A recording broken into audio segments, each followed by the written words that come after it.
I am Attorney Goyet Olasabal.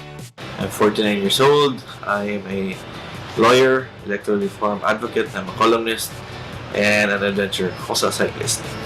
I like driving a Land Rover Defender. I have a D90. I have two, 2014 and 2016. I've been a CTEK user for several years. I use the CTEK to charge and maintain the batteries of all my vehicles. And in one vehicle, I use the CTEK battery management system and Smart Pass. By putting a dual battery system and using CTEK, I get to expand the capabilities of the vehicle even more. Well, I use the CTEK MX-10. I've been using the CTEK MX-5 for some time. The 10 is better, especially with the different vehicles I get to drive. In the Defender, the battery is under the driver's seat. It's very cumbersome to remove the seat. What I did is I put a CTEK indicator eyelet that allows me to connect the battery to the charging system. Makes it even more convenient and more user-friendly. When I drive like weeks and days, then on end. Then I leave the vehicle in the place where I end up and fly back to Manila. Having CTEK there and using the charger gives me peace of mind that when I go back and continue driving, everything will be okay. I don't have to worry about the battery. I don't have to worry about if the car will start. I just unplug and drive away. I am Attorney Goyet Olasabal, and I highly recommend using CTEK for batteries. It's a must-have.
Hi, I'm Raul Ilanan. I'm the co-founder of Motori Moderni, and we operate Vespa Santa Rosa, a authorized dealer for Vespa parts and accessories here in South, in Luzon. Vespas are, well, much like any motor or mechanical or machine. Vespas require regular maintenance too, and especially nowadays, modern Vespas have quite a bit of electronics in them, and that requires steady, reliable power source, just like on other vehicles. So it's no different from whether you have a truck or a car or a large displacement motorcycle or just a scooter. Having a strong electrical power source is very important. So this is the CTEK MXS 3.8 battery charger that we recommend for Vespas, both classic and modern Vespa scooters, primarily because it has features that are ideal for smaller capacity batteries and smaller capacity engines. But essentially, it's the pulse technology that allows you to um, properly charge battery at the correct pace, correct speed, and at the same time, it has technology that allows you to leave the battery charger connected to the battery for an extended period of time, and it won't damage neither the battery itself or the other electrical or electronic parts on your scooter. So this is what we actually sell in our shop, and we use a similar model actually in our service bay for our customers. It's basically set and forget, plug and play. It does all the worrying for you, and so it's actually a smart battery technology or smart battery charging technology for your Vespa scooters. Actually, I have been exposed to CTEK as a brand for several years now. Initially, for my personal use, at home we had one of the older models that we were using to maintain the batteries on our cars, and I didn't realize they had products that were applicable to two wheelers, scooters, and motorcycles until recently. And when we started this business, I actually used our personal CTEK charger for the service bay in our shop to look after the batteries of our customers. And I reached out to CTEK Philippines and asked, are there products that are suitable for motorcycles to sell for owners? And it turns out that's the case. And so ever since, it's been about 2.5 years now that we not only use CTEK chargers in the shop, but we also sell them in our accessories lineup here in the dealership. And we found that because of the technology behind their products, they're pretty well sought after among the enthusiast community.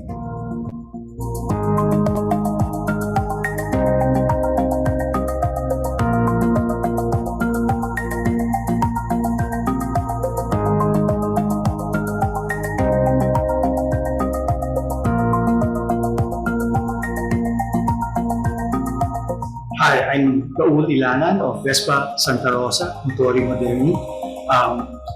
We'd encourage you, if you are an enthusiast of Vespa scooters or motorcycles in general, you really have to take a closer look at CTEK battery chargers. They're ideal for your ride.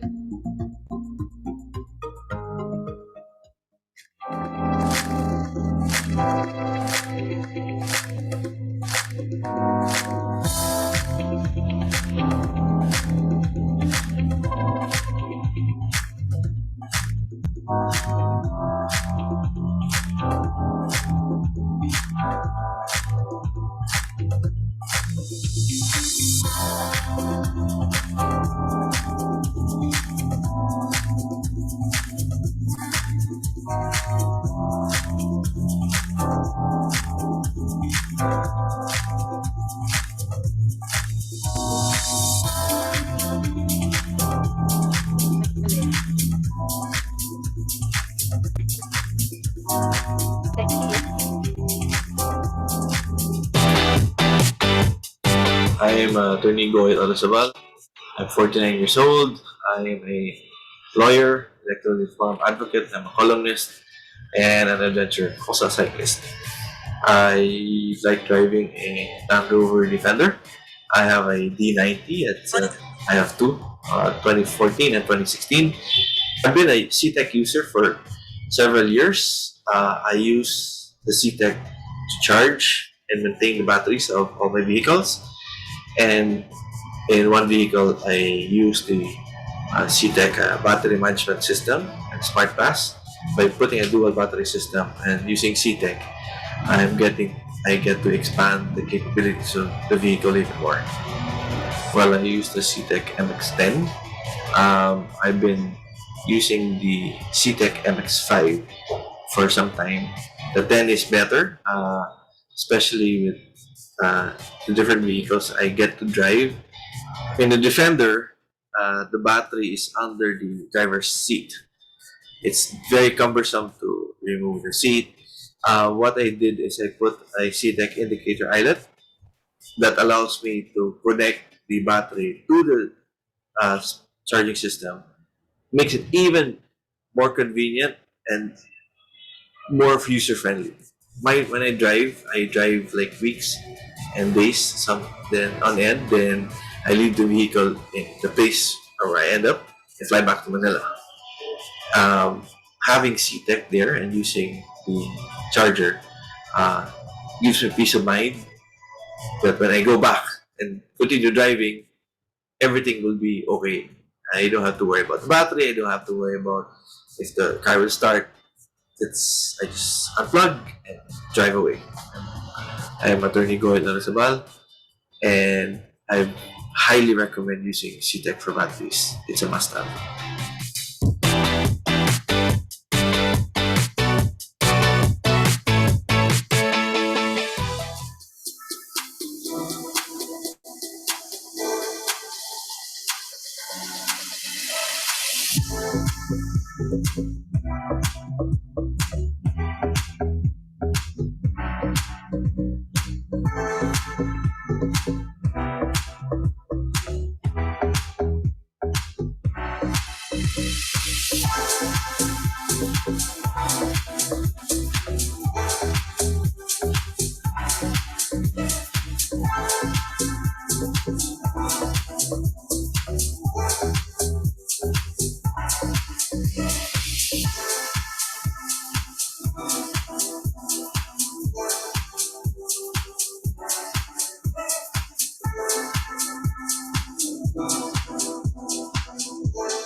Boss Edbert, good morning.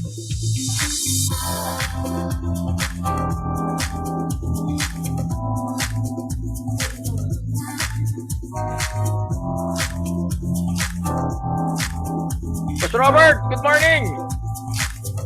Hello, Ira. How are you? Hello, I'm good, thank you. Boss Edward, good morning. Nako, yung idol ko si Sam YG, oh. Nandun, no? Nako po! Morning, guys. Doon tayo eh. Tayo eh. Tayo, eh.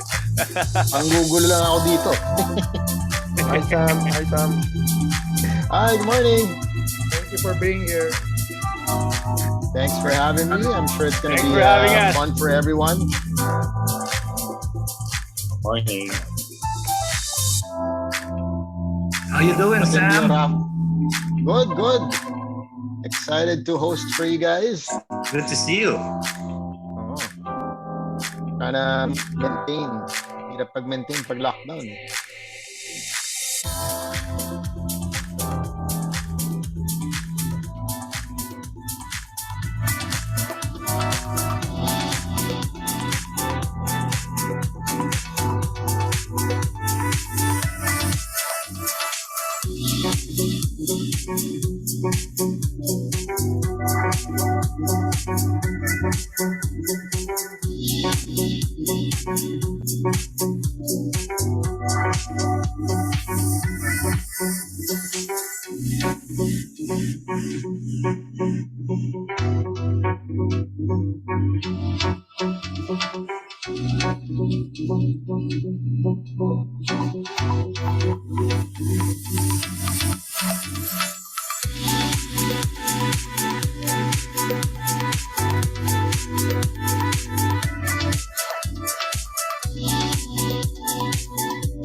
All right, here we go. Good morning and welcome everyone to Charge Your Car Day 2021. My name is Sam YG. I'm going to be your host for this morning.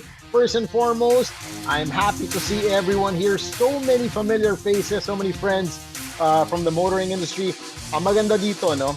I'm sure we see each other during car events, but now it's one of those few events that I see all the car enthusiasts, also the motorcycle enthusiasts coming together in one event that I'm super happy to be hosting for you guys. Hoping everybody is safe and healthy wherever you are watching us from. We're super excited to tell you all about CTEK. Gagawin natin yan maya-mayang konti lang. But let's talk about Charge Your Car Day 2021. Alam ko naman lahat tayo, no? At one point, naka-experience na nung moment na yung ready ka na umalis, di ba? Yung game na game ka na, biglang either titest mo yung susi o push start mo yung kotse, biglang, oh no, the battery is starting to, give me some signs of trouble. It actually, to be honest, it happened to me just 3 weeks ago on my motorcycle naman. We were in Rockwell, getting ready for a morning ride. Ayun, ayaw mag-start. These things happen especially during the lockdown. Bakit? We don't get to use our bikes as often. We don't get to use our motorcycles or cars as often. And of course, that affects the life of the battery of our vehicles. Now, what is Charge Your Car Day 2021? It is a global annual event of CTEK to educate people about the importance of taking care of your vehicle batteries and how you can give them freedom to actually go anywhere and everywhere you want if your battery is in good condition. Now, CTEK designs its smart vehicle battery chargers with the driver and rider in mind. Of course, their freedom and peace of mind to be exact, is very important. Now, why do marketing takes it to a next level today to share CTEK's exciting new innovations and the brand's trust to support the development of sustainable solutions in the automotive industry. I myself have been a user of CTEK. I have tried the newest and the latest gadgets from CTEK, and we are excited to share them with you. But before that, a few house rules to make our event a bit more relaxed and a bit more exciting for everyone. Rule number one, we hope that you guys have good internet speed, at least 20 Mbps. If your speed is below 20 Mbps, please message sa chat group. Papadala namin kayo ng modem at router. No? Number two, you are on mute by default. Let's keep ourselves on mute to, of course, maintain the order of our event. Number three, let's use our official hashtags for the event. Hashtag number one is on your screens. It's Charge Your Car Day 2021. And the second hashtag is CTEK Chargers. All right. Don't forget to tag at ctek.ph on IG and CTEK Philippines on Facebook. I know a lot of people have been messaging me. Ito pa lang, si na Boss Uzi, so many are na yung Facebook daw, wala, no? Bumagsak daw yung Facebook, tsaka Instagram. Well, our friends from CTEK made sure na gumagana yung Instagram and Facebook this morning. O, binigyan natin ng CTEK si Mark Zuckerberg para siguradong buhay ang Instagram and Facebook this morning. Without further ado, let's get the ball rolling with a veteran in the automotive aftermarket industry with more than 40 years in the business. He is no stranger to everyone. His experience is deeply rooted in car care, car audio, and accessories, having directly managed different global brands. Today, he sits at the helm of Waidu Marketing and Distribution Incorporated, proudly representing CTEK in the Philippines. Ladies and gentlemen, please welcome the president of Waidu Marketing and Distribution Incorporated, Mr. Edbert Tew. Sir Edbert? Thank you, Sam. Dear friends dear friends from the media, esteemed guests, industry friends, dealers, clients, and our esteemed members of the panel. Good morning. My name is Edbert Tew, and on behalf of my family and colleagues here at CTEK Philippines, I'm honored to welcome you in our online event and thank everyone for taking time out from your busy schedules to join us on this momentous activity entitled Charge Your Car Day. The future is electric, and it is upon us.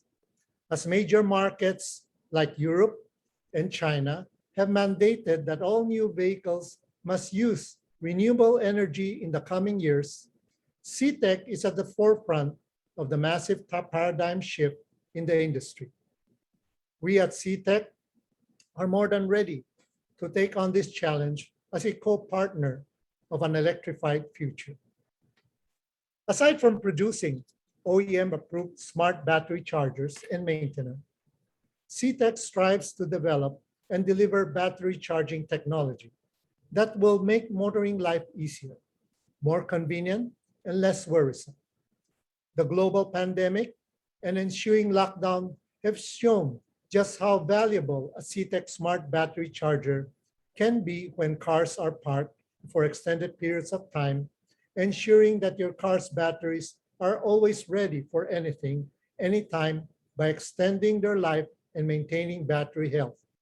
This is crucial for in today's modern sophisticated vehicles that have electronics continuously monitoring a car's vitals, even with the engine turned off. Because when your car's battery is working at its best, you can be sure your vehicle is ready to go right when you will be. Now that's complete freedom. Today, we have two new products we will show, the CTEK CS3 and the CS1, aimed at enhancing one's car ownership further, thus making it an attractive tool for hobbyists and enthusiasts who live in a very active lifestyle. The second part of today's event will allow us to take an exclusive peek into the minds of industry movers and shakers, the giants of automotive and transportation industry who can see far ahead into the future of mobility and EVs. a rare opportunity which I am sure many of you are very excited about to hear and learn from. Be informed, be educated, and be in the know because the future is here and we should be riding alongside this sea of change. I hope you'll enjoy today's presentation. Sam? Yes, thank you so much, of course, for that wonderful introduction, Sir Edbert. And now we are all excited to know more about CTEK. Like I said, I've been a user for such a long time, both for my cars and my motorcycles, but I know about CTEK. If it's your first time to hear about it, we are going to tell you more. Also, the latest technology of CTEK. But a few more reminders for our brand presentation. Number one, please turn off your mics and your cameras. Number two, please send questions after the presentation. And if you have a question, you can type it in the chat box and make sure you send it to everyone so all the questions may be addressed. Now, if you have more questions, you may email jen@widomarketing.com or kat@widomarketing.com. And on that note here, talk about CTEK brand, and CTEK CS Technology is the Director of Sales and Marketing for Asia Pacific of CTEK, none other than Mr. Robert Briggs.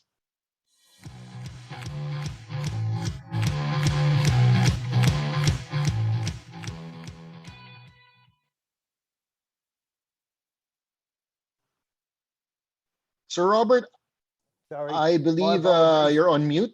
There we go. There we sorry, go. my apologies.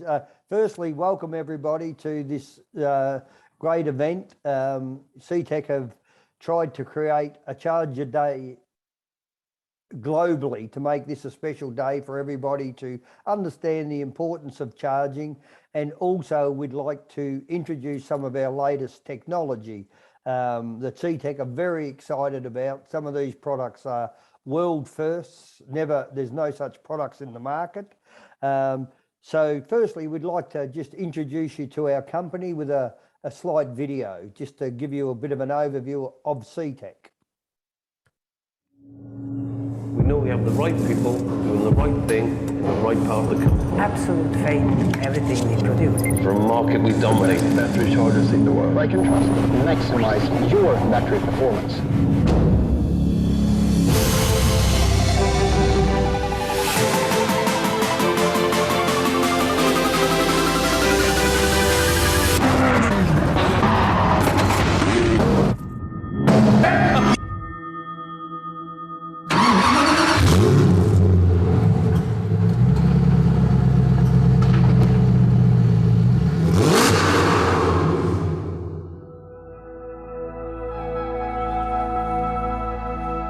This is Vikmansättan, a small village in Dalarna in Sweden. And this is where the CTEK story begins. In 1997, our founder, Swedish inventor Bengt Wahlqvist, created the first ever battery charger based on switch mode technology for consumers. Thanks to Bengt's technical expertise and perseverance, the first smart battery charger was born.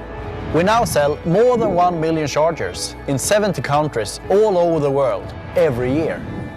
But all of our products are still designed, developed and tested right here in this beautiful part of Sweden. We haven't become the market leader by accident. We have done it by constantly challenging ourselves, testing the products in the most demanding environments. Our customers expect nothing but the best from our products, whether they are using them in their home or if it's a part of their day-to-day business or even at the racetrack. So this is what we do. We design battery charging technologies that are designed and produced by our team of dedicated experts. And this team working is our most valuable asset. Everybody works together and share the same goals and core values. And that goes the same throughout the whole company, not just here in Vikmanshyttan.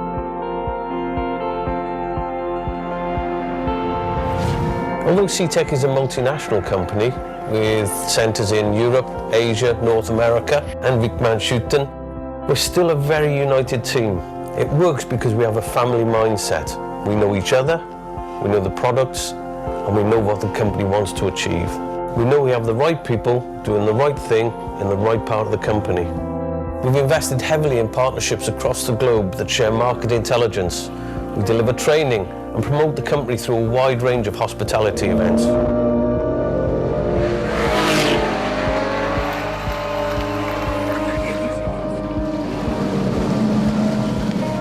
We're all working together to make sure people understand the products and what the products can do for them. Our CTEK family is making world-beating products for a market we dominate. It's a great feeling shared by all that work for and with CTEK. You'll see CTEK products in all sorts of professional environments because our customers know they can trust them. They have very high demands and they expect our products to live up to that. That's why they're designed and tested to deliver maximum performance in a range of different situations. Heat, cold, dust, damp, all our products have been there and proven they can perform safely and efficiently. That's why CTEK's the #1 choice for many professional users. All of us who work for CTEK have absolute faith in everything we produce. So it's a real stamp of approval when other companies want to use our products as well. At the moment we are supplying own brand chargers to over 40 of the biggest and most prestigious car manufacturers in the world. This range from family cars, executive saloons, sports cars and even high performance racing cars. I think you have got to really trust a product to put your own logo on it. Here at CTEK we are deeply committed to research and development. To stay ahead of the competition, you have to constantly improve and constantly innovate. That's why we are always happy to invest heavily in this area. Our CTEK Power Center has the latest state-of-the-art facilities, where we can test and develop our new products. We believe that we make the best battery chargers in the world. To back that up, we have a very hands-on approach to production and quality control. Nearly all of our production takes place across 3 sites in Shenzhen, southeast China. The whole production process is monitored by our European and Chinese colleagues, who are a very important part of the CTEK team. We have in-house facilities to do the reliability tests, so we can always make sure our products are in the highest quality level. With our fine-tuned attention to detail, we can make sure that everything that comes off the production line is of the highest quality. So whatever you are using your CTEK charger for, motorbikes to helicopters, jet skis to sailing boats, it will always do the job it's supposed to. We guarantee that.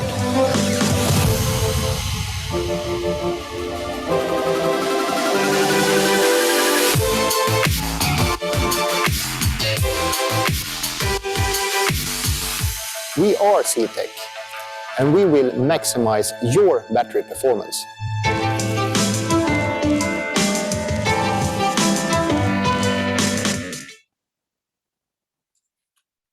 CTEK products are created to give a complete freedom and peace of mind to drivers and riders alike.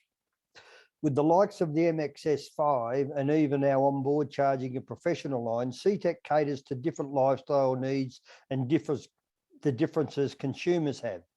CTEK thirsts to educate consumers that taking care of your vehicle battery will be able to give you the quality of life you've always wanted. Therefore, maximizing battery performance is maximizing your lifestyle. And that's why CTEK is devoted to continuous innovation. This year, we launched the newest addition to yet our consumer range of products, the new CS3, with never before seen before adaptive technology. Let's have a look at a video of this latest product.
The CS3 is a portable charger to charge 12-volt batteries with no AC power required.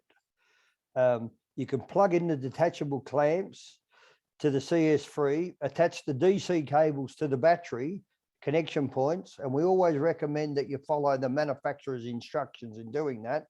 The main LED shows how much time left until the battery is charged. Adaptive boost technology gets a flat battery going within 15 minutes. The charger automatically analyzes the state of charge of the battery. It works out the safest way to give the battery enough power to start the vehicle without any AC power. Unlike most boosters, the CS3 is sensitive to the state of the battery. It only gives the charge it needs to get you started. It avoids damage to the battery or the vehicle's sensitive electronics. Multifunction. It's still a smart battery maintainer when plugged into an AC outlet. You can use a USB or a USB-A outputs for charging laptops, smartphones, tablets, watches, cameras, even when the CS3 is not connected to a power outlet. Works with all types of batteries, including the new lithium-ion technology. And it also invites you to feel the real freedom with the CS3. It's available already now in the Philippines, but there is more to come from CTEK Philippines. I'll give you a teaser of our newest and most technically advanced innovation yet. Please watch our latest video on our latest product.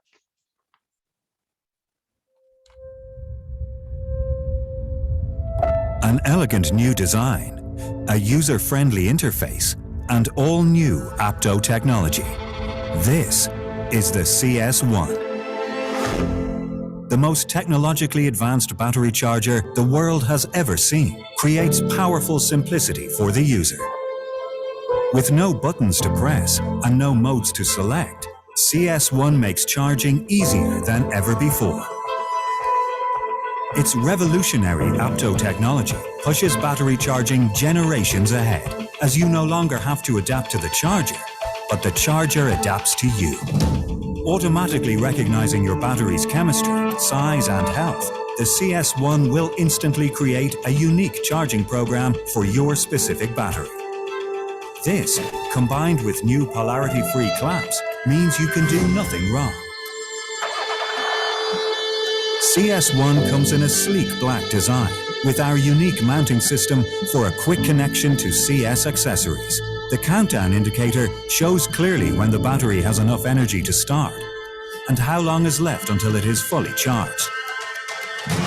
For users looking to take charging into their own hands, the CTEK app unlocks additional features, including a recon option for restoring battery health, wake up for lithium batteries with undervoltage protection, or to bring deeply discharged lead-acid batteries back to life, and supply to turn the CS1 into a 12-volt supply. CS1 pushes the boundaries for quality, safety, and ease of use in a battery charger, as it will do all the thinking for you.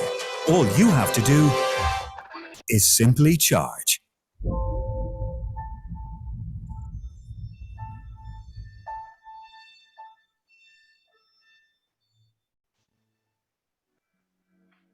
Thank you so much, Sir Robert, for that presentation. I hope everybody is a bit more informed about CTEK, and I believe we do have some questions that have been sent in. We'll get to that in a few minutes, but let's check out some of the questions here.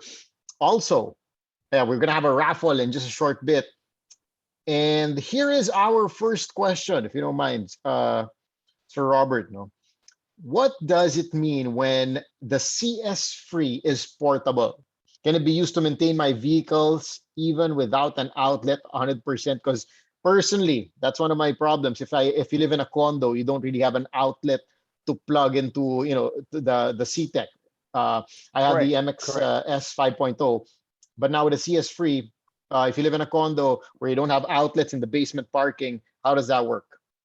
Okay, that's what the technology is based around.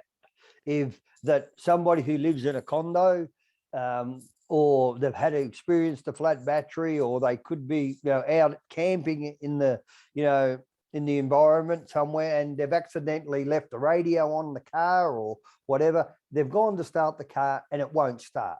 With CS Free, if as long as you have the Free fully charged, you just take it out of your car, put the clamps on, press the start button, and the charger will work out the size of the battery, the condition of the battery, and apply adaptive boost to give the battery enough energy to start the car. You don't need to have any 240 volt, 220 volt outlet to start the car. We'll guarantee that it'll get that battery to a starting condition.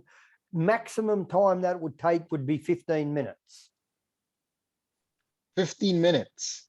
Maximum time. That's not too bad at all. Maximum. That's a maximum time. Maximum time. You did mention that some people, when they park their cars, they leave the aircon on. I don't know what they're doing inside their cars, no? But I see Wee Gamboa here, one of the people na nakapark lang yung kotse pero nakastart. Ayan. Okay, another question.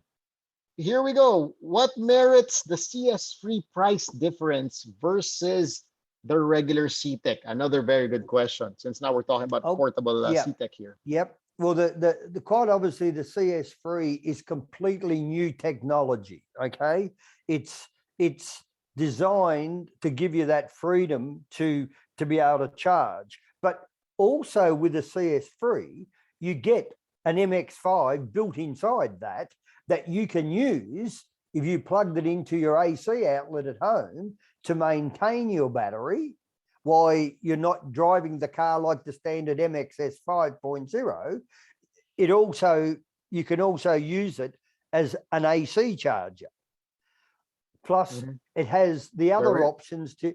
So it has other options where you can charge your mobile phone. You can use it, to charge a laptop, a camera. So it's a complete portable, like power bank, as well as an adaptive boost technology to get your car if you've had a flat battery and you're stranded somewhere.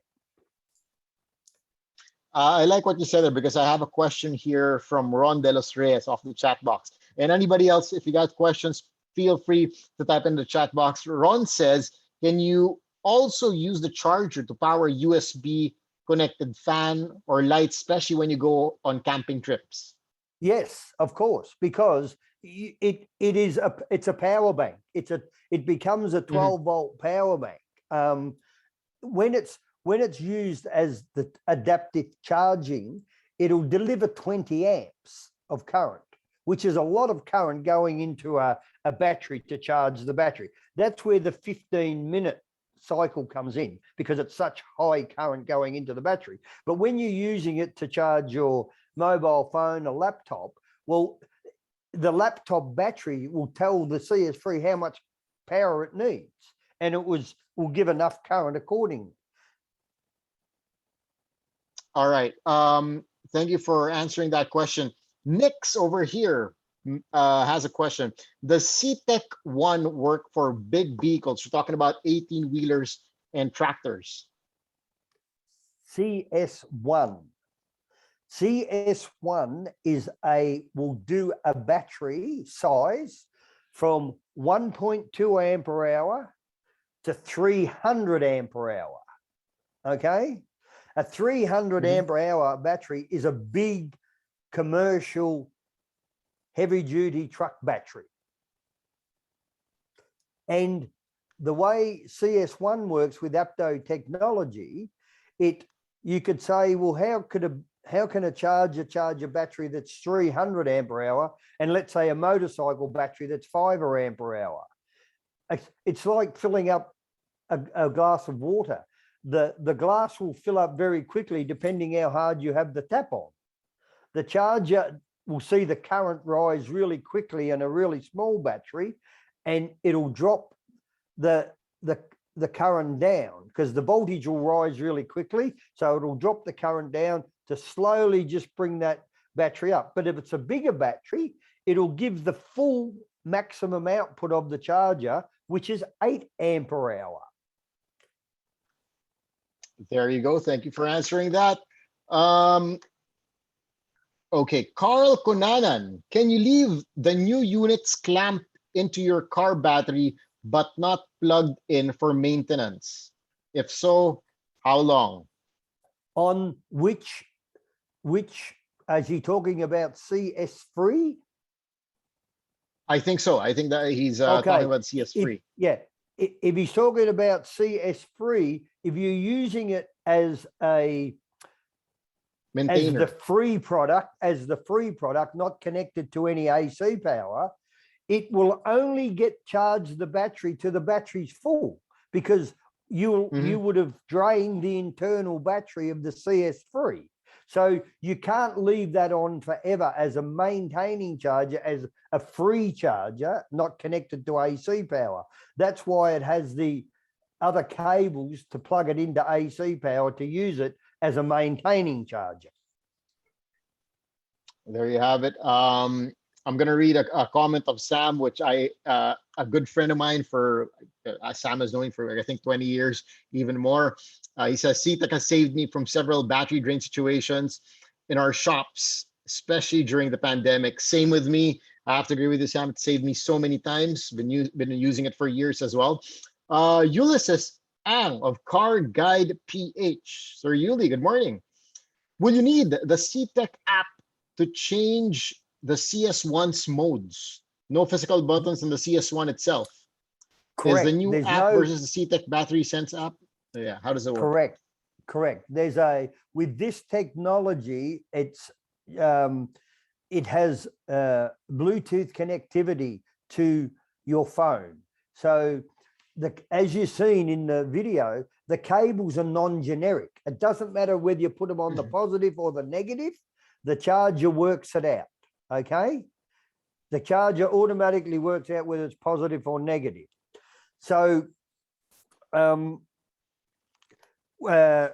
sorry, I just lost my train of thought with that question. Please, can you repeat the question? Oh yeah, I'll read it one more time. He's asking if you need the CTEK app to change the CS1's modes. Yeah, the whole idea, there's no mode button on the charger. So right. because the clamps are generic, they're not positive and negative. When you want to change the function of the charger, you go to the app and you'll say, I want to put it on recon function to give the battery a boost. Okay. You select recon and it automatically does it. When you select supply mode, the charger is no longer a battery charger. You're delivering 13.6 volts at 8 amps. So what would happen is if you selected supply mode, on the charger itself, a red light may flash. And that means you've actually got the clamps connected the wrong way. And you can tell the difference because one clamp is longer than the other. And then you just swap the clamps over and the charger would automatically do its thing because everything's connected correctly. So the idea of the app, when you're in the app, you can actually see what the voltage is going into the battery, and you can also see the amps going into the battery live. It's actually live. What's happening there and then. It's like having a voltmeter on your phone. There you have it. I think that answers that question very, very well. And that's one of the features I personally love about CTEK is that you can't go wrong. You know, even if you sometimes would switch the clamps, in a normal case, you know, my car would explode. Happened to me 10 times already, but I didn't have to buy a new car. Now with CTEK, even if I, switch the clamps, that's one thing that I love about it. It's still super safe. I'll just warn you. There's a red light. and that only means you just have to put the clamps the other way around. I have a question from Raul over here, which I want to read out, because a lot of the vehicles these days, even motorcycles, I also see Sir Manu here, a good friend of mine. A lot of new vehicles have this start-stop feature or the push button as well. Does CTEK work for that? All CTEK chargers work with what's commonly known as EFB batteries, okay? EFB battery is the battery technology inside stop-start technology vehicles, okay? All CTEK chargers work with those type of batteries. It does mean we have specific chargers, which we call start-stop charger. If somebody specifically to buy a charger specific for that battery, you can buy the start-stop charger. But if you buy a standard 5.0, whatever model you buy, it completely works with that start-stop technology. All right, we have a couple more questions, but once again, if you have more questions, please don't forget to email kat@ydomarketing.com or jen@ydomarketing.com. They will be answering all your questions. But here we go from Ardi, another very good friend. Ardi says, how do you ensure that your CTEK is always in good condition to be ready when you need it? Is there a way to prolong the life of your actual charger or maintainer, your CTEK? If the question relates to CS3, because on all the AC chargers, there's no maintenance to be done to that charger, okay? The chargers are maintenance free. You can't do anything to extend their electronic components inside them, okay? See, and as you know, CTEK offer 5-year full replacement warranty on all our consumer chargers, and we offer 2 years full replacement warranty on our professional chargers. On the CS3, if you recharge the CS3 via a solar panel, the USB cable, the AC charger, that CS3 will last fully charged for 1 year. Wow. In your 1 year in your car, in your garage, wherever you want to store it, it'll stay 100% charged for 1 year. Okay, I just want to make that clear. So let's say you just keep it for safety purposes as a backup. You keep it in your car. It will not discharge. It'll be good for at least a year. 1 year, correct. Fantastic, fantastic. Thank you so much. Okay, one last question from Brent. Since it was mentioned that it will charge large batteries as well, will this charge a 24 volt or is it just a 12 volt charging product? Just 12 volt only. All right. There's really no 24 volt batteries. They're two 12 volt batteries put into series, which makes 24 volt. But, you know, CTEK do sell 24 volt chargers, but CS3 is a 12 volt application. Yan. Brent talaga. Bakit ka may 24 volt battery? Ano ba? Bahay? Okay. On that note, once again, we have the emails that are posted in the chat box here. Feel free to email Jen or Kat. They will be happy to answer all of your questions. I'm sure you guys are probably, wondering, I have so many questions in mind. How does this work? How does that work? How to maintain it? Well, Kat and Jen are ready to answer all your questions. But right now, I am sure you guys would want to get your hands on your very own CTEK battery chargers and maintainers. So on that note, it's time for our first raffle draw. Yes, we are giving away 3. Thank you so much, Sir Robert, for helping us with the brand.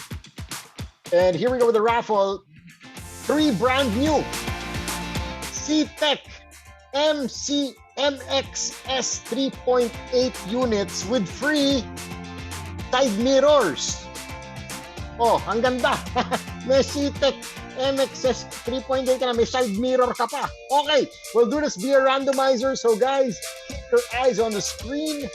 And if your name is actually shown on the screen by the randomizer, we need you to be here. I'm going to give you 10 seconds to show us your name, to turn on your mic, turn on your camera, and show us that you are here. All right. Once again, if your name is on the screen, please turn on your cam, turn on your mic, and make sure that your presence is felt. On that note, let's get to our first winner randomizer. Let's go. Let's roll it.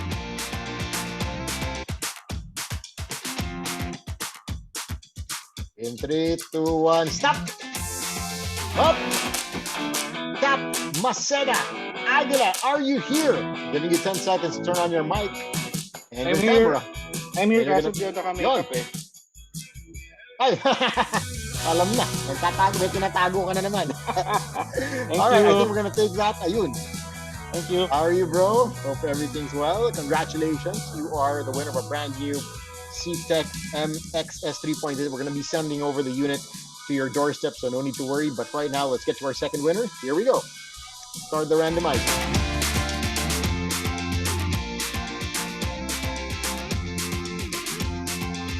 And stop it right there. Congratulations, Robbie Kansunhi. So Rob, please turn on your mic. Please turn on your camera. I'm here. Thank you very much. Thank you very much. Rob, there we go. Hi, Congratulations. everyone. You will also receive your very own CTEK MXS 3.8. Thank you. Thank you very much. Congratulations. One more winner for this round. Later on, we're going to have a few more things up for grabs, but let's get the ball rolling here. Let's show the randomizer on the screen. Here we go.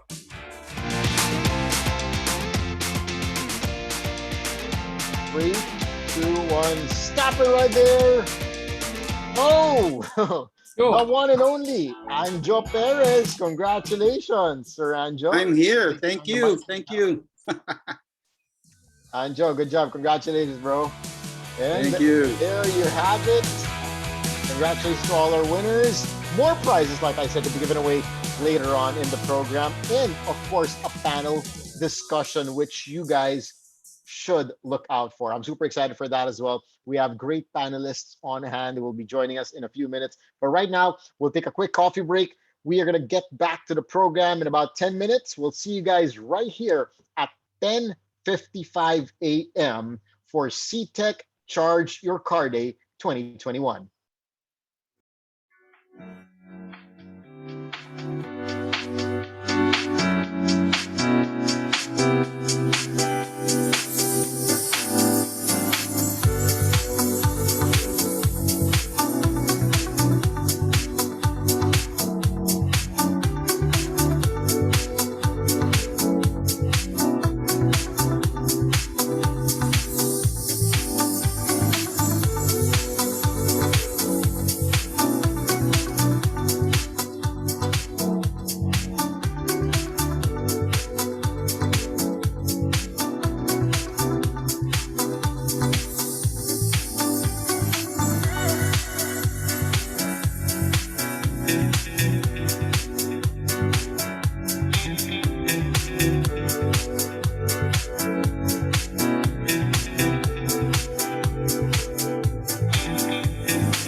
Hi, my name is Stephen Tan. I have the honor of running Mazda Philippines, and I've been here since 10 years ago. I love cars, always have been, and grew up with cars. I'm here to talk about how to extend the age or the years of enjoying the batteries. One of the charging equipments or a carrying equipment for batteries that we sometimes recommend to our customer is a brand called CTEK. CTEK, we've been with CTEK for some time now, a couple of years, but it already came up to be more important as a part of what you would get as a device for taking care of the battery about maybe a year, 2 years ago when the pandemic happened. People came and said, how do you prolong the life of the battery? Yeah, so right here, this is a CX-30, a Mazda CX-30 built in Japan, beautiful car. A finalist in the World Car Awards for design. And here is the SkyActiv engine, a 2-liter high compression engine with an EFB battery kit. EFB means enhanced further battery. It is a tougher battery, and it then takes more demand and load from an ISOP system. And it also needs to be cared for because the electric system that is fully charged and functioning well keeps the entire nerve system, we call it, electrical devices, healthy, right? What happens if the battery runs down on its charge? It will send off a lot of signals. You get the dash will lights up, your blind spot monitoring will start working, and other radar will start working. So it's really important to keep the battery charged so that you get a good flow of electrical energy in it. This is a CTEK, it's a device that does that job. You can see it's very simple to use. You plug it in. It's a tether that you can basically remove it when you're starting the car to leave, to go out, and just put it aside. And when you come back home, just plug it in. It doesn't take any time. Since 2013, 2012, Mazda has gone into the next generation of technology, which is called SkyActiv, and it's equipped with Mazda's sustainable strategy of the iStop, the start-stop.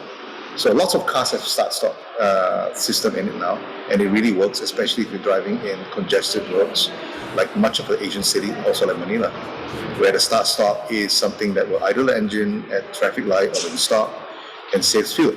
The battery system is part electrical that it supports so much electrical devices and loads in a car. For example, all of you have Bluetooth in the car. All of you have entertainment system. You have pop-up display. You have touchscreen. You have braking system, safety system, blind monitoring system, ABS system. Those are electrical loads on the car, and the piece that holds it all together is the battery. So it's no surprise that during the lockdown and pandemic period, lots of batteries goes dead because even when the car is in the garage and is still there for weeks, sometimes for months, the electrical system is still there to load that the battery has to support. So, the battery dies and you can't start the car anymore.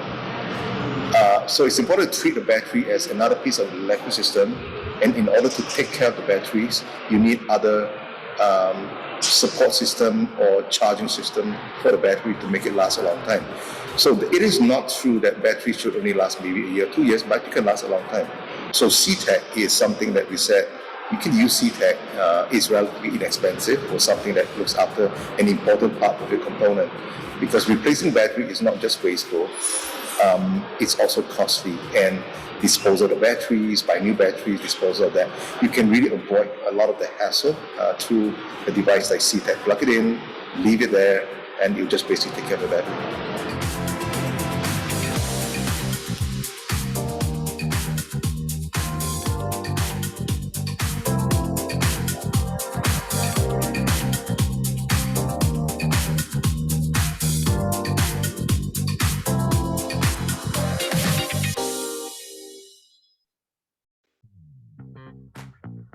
I'm Manu Sandejas, and I'm the General Manager of KTM AGC and Quezon Ave.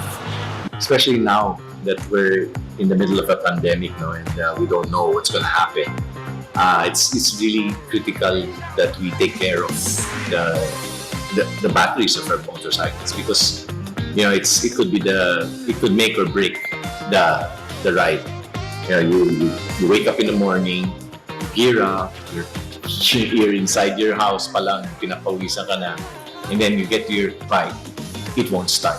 Why? Because the battery is dead.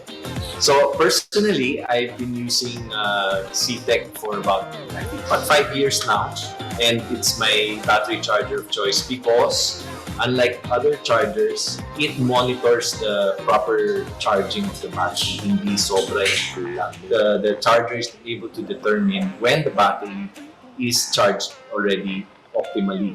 So that's why I choose CTEK. I love that it has this technology para hindi sobra, hindi overcharge, which is also not healthy for your battery. taking care of your motorcycle's batteries, the first tip that we always give, especially many of the bikes nowadays kasi there's a lot of technology, there's a lot of computers, electronics and all that, which makes the bikes more sensitive to weak batteries or dead batteries. So talagang critical yung battery life ng motorsiklo.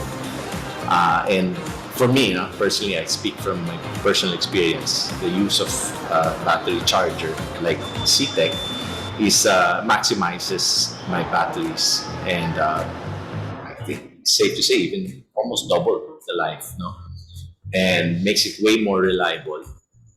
I'm not worried when I go down to the bike, it won't start. I'm confident. I'm always confident that it's going to start. This is an example of the battery charger that I actually use at home. It's a CT5 Power Sport by CTEK, and I like it because, of course, it is appropriate for big bikes and the type of batteries that they require. And that I also like that it's so simple and easy to use. You just connect the connector to the terminals, the positive and the negative. Then it has the necessary plug to connect to when it's time to maintain the charge, or if you're going to park your bike and not use it for a little bit of time. So it has it's really simple. As you can see, there's only one button there. So yeah, it's just plug and play.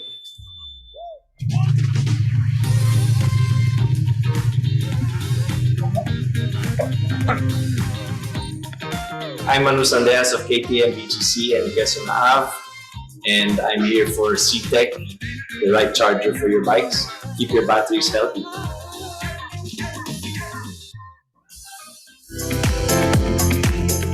So, hi, I'm Enzo De Los Reyes. I own Filipino Plant Club. So, at the same time, I also write for Philippine Star as a motoring media. I test cars and attend car launches of car manufacturers here in the Philippines. So, Filipino Plant Club started out as a passion project. I started out collecting trees because I am very fond of nature, and I started importing plants from Ecuador and Thailand. And now I supply to Luzon, Visayas, Mindanao.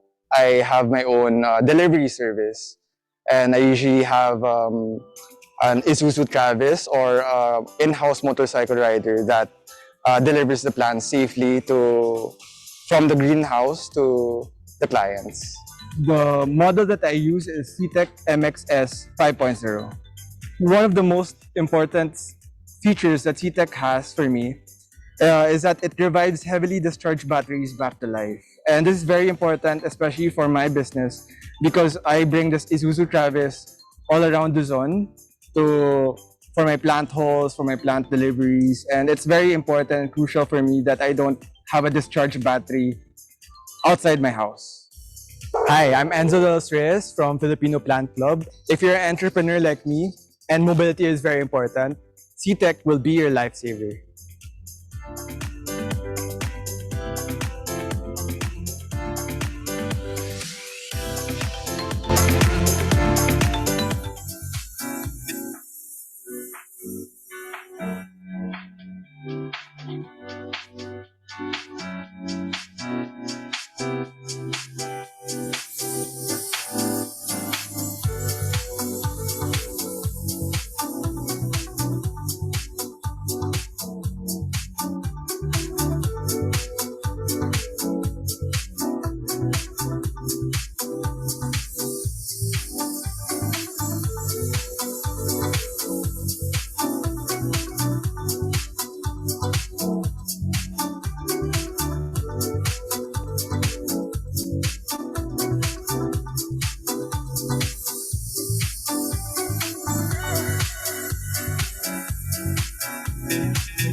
All right.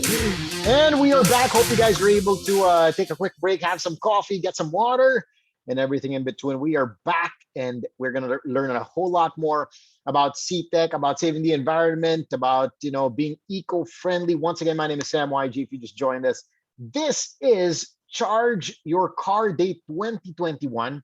And on that note, we do have a few reminders for you guys if you just joined us. Here are some house rules for our panel discussion. First and foremost, we do hope you guys have 20 Mbps of internet speed on hand.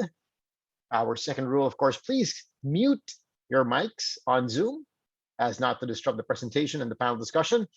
Our third rule, our hashtags for today is Charge Your Car Day 2021. I see a lot of people already using the hashtag, and our next hashtag is hashtag CTEK Chargers. Don't forget to tag at ctek.ph on Instagram and CTEK Philippines on Facebook. Now, we have been learning so much about saving our cars, saving our batteries, not just cars, even motorcycles and everything in between. Now, CTEK has been in the forefront of supporting clean energy development through its electric vehicle battery charges in Europe and in the US. To know more of its thrust and efforts, please watch this very special video.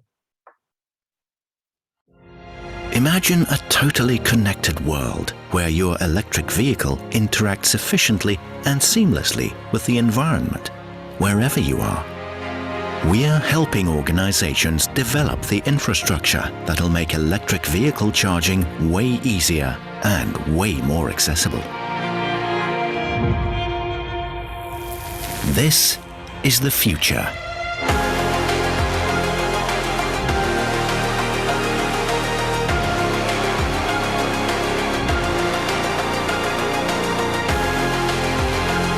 Let's build this future together. And let's change the world forever.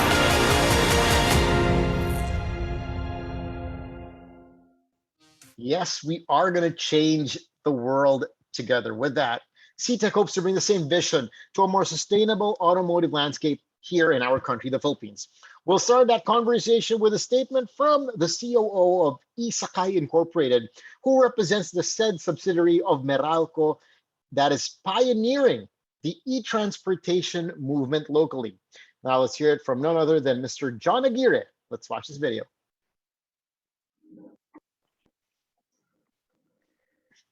Morning, everyone. First of all, I would like to thank Wido Marketing and Distribution, distributor of CTEK, for this opportunity to be part of today's event. It is certainly a real pleasure and privilege for me to be here and to be able to share our insights on what we think is a truly interesting and relevant topic for all of us. Before I share our EV perspectives, allow me to give you a little background of the company I represent, eSakay, and the role we have in the EV industry in general. eSakay is a wholly owned subsidiary of Meralco, which is the Philippines' largest electric distribution utility company. Meralco operates in a very strategic franchise area comprising of Metro Manila and its adjacent provinces. eSakay, on the other hand, operates nationwide with its mandate of driving EV adoption in the country. I believe all of us here share the same mission and advocacy of being enablers in the Philippine market to accelerate the transition to greener and more sustainable transport. We at Meralco and eSakay hope to bring the future of electric vehicles into the country, promoting sustainable and eco-friendly mobility through its integrated solutions and services for the private and public sectors. Our green mobility solutions also include the supply, operation, and maintenance of electric vehicles and the related charging infrastructures. Likewise, eSakay continues to actively support sustainable transport initiatives such as the Department of Transportation's Public Utility Vehicle Modernization Program, which seeks not only to promote cleaner transport alternatives to the Philippine commuting public, but also to provide stable livelihood for the many Filipinos who operate and maintain public transport routes. In January of 2019, Isakay launched its first electric public utility vehicle project with its Makati-Mandaluyong e-jeep route, servicing commuters in 2 cities using 15 zero-emission, zero-noise, and 100% electric e-jeeps. On the aspect of sustainable transport in the country, there is extreme pressure to address the current climate change crisis, to which the transport industry is a big contributor. Countries and governments around the world are setting targets and implementing programs towards reduction of greenhouse gas emissions. And that goes all the way to the vehicle manufacturers. Consequently, vehicle manufacturers also see the inevitable shift to EVs and are preparing for the demand that is to come sooner than later. Car dealers and local manufacturers are rolling out their EV units in the country in an effort to promote the next generation transport and gain traction. There is clearly a sustainability imperative, and this naturally leads to sustainability initiatives, which are supported by improvements in economics and regulations. This is what we see happening even here in the Philippines. The government's role is crucial and essential in the proper, effective, and fast transition to EVs, as it controls regulations and provides direction on how this industry can operate and thrive in the country. Provision of the right regulations and incentives is a proven way to speed up adoption and transition to EVs, as can be seen in developed and other developing countries. In the Philippines, the Electric Vehicle and Charging Stations Bill is now being consolidated and finalized by the legislative branch of our government.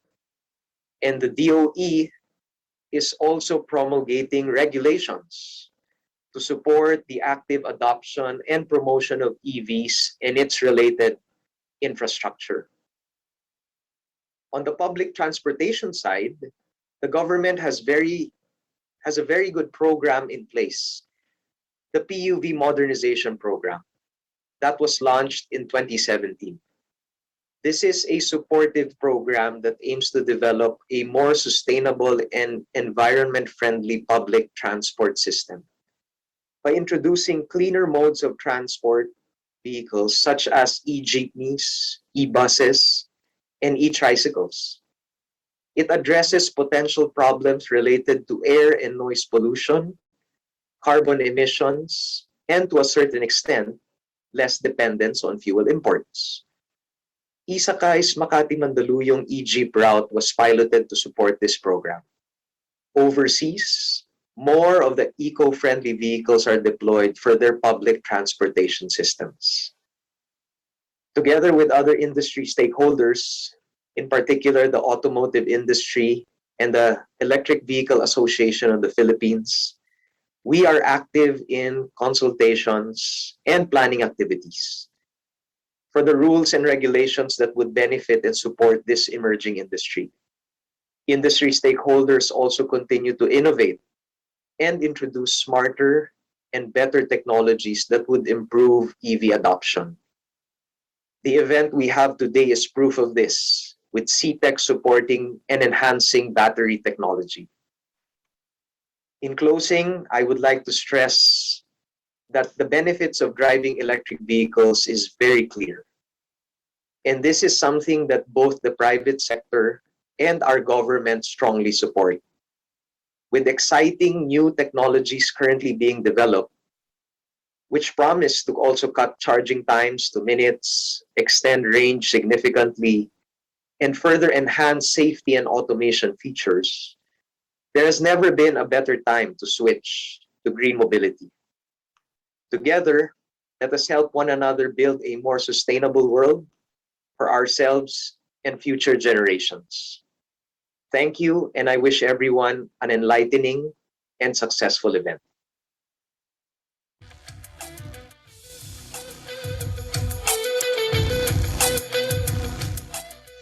And there you have it. Thank you so much, Sir John. Exciting times definitely for the Philippines. CTEK now invites the automotive industry leaders to start the conversation through our special panel discussion this morning. Now, a few house rules. Number one, please turn off your mic and your camera. You may send your questions via the Google form, which we're going to be sending a link to, I believe, on our chat box. Simply click that Google form and you can address your questions over there. I'll try to get to as many questions as we can during the panel discussion, as we have very esteemed panelists. And of course, for further questions, Jen and Kat are always here to answer them. It's Jen at widomarketing.com and Kat at widomarketing.com. Let's get it on.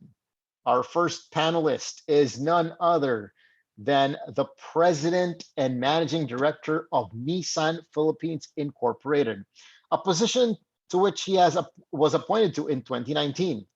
His role aims to strengthen the growing business in the Philippines as he leads a team of more than 130 employees. Having launched the 100% electric Nissan Leaf just last May 2021, Mr. Najima is leading the company's electrification strategy in the Philippines. The strategy is supported by its 6 Nissan EV dealerships in Metro Manila, Cebu, Davao, and more on the way. With its dealership equipped with charging stations, Nissan has the country's largest and widest EV charging station network, free and exclusive for Leaf owners. Ladies and gentlemen, the president and managing director of Nissan Philippines Incorporated, Mr. Atsushi Najima.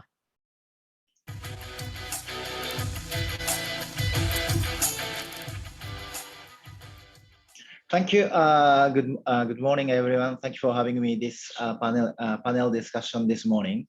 So Nissan is also a pioneer to mass produce electric vehicle globally.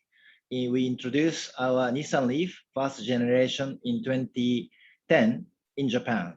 Then we have over the decade experience. Then also we have a strong commitment for electric vehicle as well as sustainability in Japan, globally, as well as in the Philippines. So through the discussion, I'm happy to share our activities, our philosophy thinking in the discussion today. Thank you very much. Najima-san, thank you so much.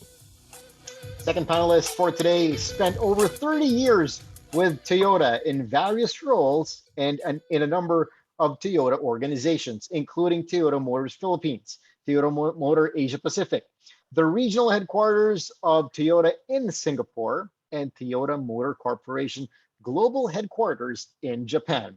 He returned to the Philippines in 2019 and joined GT Capital Holdings Incorporated. And he continues his journey in the automotive and mobility field in his present roles. Ladies and gentlemen, the director of Toyota Motor Philippines and chairman of GT Capital Auto Dealership Incorporated, Mr. Vince Soko.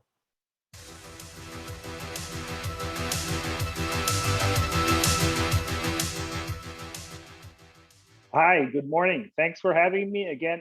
I'd like to thank Waidu for organizing this forum and for giving us the opportunity to share our views regarding sustainability, electrification, and the future of mobility. So I'm looking forward to the discussion. Although I've spent most of my career with Toyota and now with GT Capital, I think my excitement for today is coming from just being citizen Vince and bringing a personal viewpoint to the topic at hand. So thanks for having me. Looking forward to a great discussion and waiting for all your questions. Thanks. Boss Vince, thank you so much. I had the pleasure of heading to the Toyota plant in Japan a couple of years ago, and it's amazing what's in store when it comes to the electric vehicle technology. Our next panelist has 26 years of experience in the automotive industry and previously served as a key sales and marketing officer in some of the country's top car brands. Currently, he is the president of SMC Asia Car Distributors Corporation, the official importer and distributor of BMW in the Philippines. He is responsible for driving top-level business strategies and overseeing the performance of BMW automobiles and BMW Motorrad in the country. Ladies and gentlemen, President and COO of SMC Asia Car Distributors Corporation, Mr. Spencer Yu. Morning, everyone. Morning, Sam. Morning to. I see some of my esteemed colleagues here, Soko-san, Ajima-san, Chris from Volvo. I see also, yeah, hi Bench, no? My neighbor down the road. Yeah, thank you to Jen, Kat, and to Edbert for inviting. As we all know, I think this is where, this is where it's going. This is where the future holds. So electrification is, I think, what is common. We may all be competitors here, but I think it is common knowledge to all that electrification will be the future. So yeah, we look forward to some interesting discussions and some interesting discussions, and maybe for sure we can learn a lot today from this panel. So thank you again for inviting. Looking forward. Thank you so much, Sir Spencer, and thank you as well for the 5 series which I am using this week. Okay, he is our next panelist, the marketing director of Volvo Cars Philippines. He's been in the automotive industry for 10 years, specializing in building automotive brands and businesses in both premium and mainstream categories. Furthermore, he also comes from one of the families responsible for building several brands and pioneering the automotive industry in the Philippines. Ladies and gentlemen, marketing head of Scandinavian Motors Corporation, Mr. Chris Yu.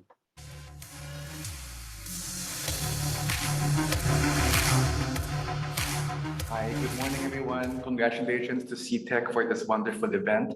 I'm looking forward to very fruitful discussions with all of the panelists here, and we're looking forward to a much brighter and cleaner motoring future for everyone. Have a good morning. Boss Chris, thank you so much. I'm really excited that we really have some big guns with us in the automotive industry joining us this morning, but we are not done yet. Because up next, we have the Mercedes-Benz Philippines product head with more than 2 decades of automotive experience and German brand expertise. He's the senior manager for product and market planning for Mercedes-Benz, Mr. Benjamin Bautista. Thank you very much. Good morning, everyone. Thank you very much for having me here representing our company, AutoNation Group, and our brand, Mercedes-Benz. And I'm looking forward for a greener future towards electrification and emission-free mobility. So thank you very much for having me here again, and hoping for a very interesting, and I'm very much excited on the new learnings that we will have here in this panel. Good morning. Thank you. Sir Benj, thank you so much. I like what you said there. Kaya tayo nagsama-sama dito, mga green-minded, no? Eto, of course, we are gonna bring back the Director of Sales and Marketing for Asia Pacific for CTEK. We saw him earlier. He's back with us for this discussion, Mr. Robert Briggs.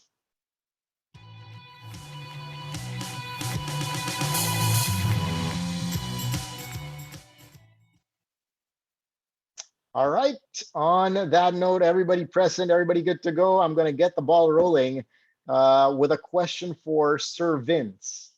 Now, Sir Vince, what is the current standing? Could be the vision, the thrust in the movement toward a clean energy future in the Philippines, particularly. Ang dami na naghihintay. We all want to go green, pero we're also wondering, kailan ba? When is this going to happen? No? What are the projects that are being done here on a national or government perspective? Yeah, thanks for the question, Sam. I'm really excited because the government seems to really have a much heightened awareness of the need for us to be able to undertake and promote sustainability goals for the country. This has not necessarily been on the front burner of the government, but has recently taken a much higher profile as far as the policy and the direction of the government is concerned. So that's really exciting.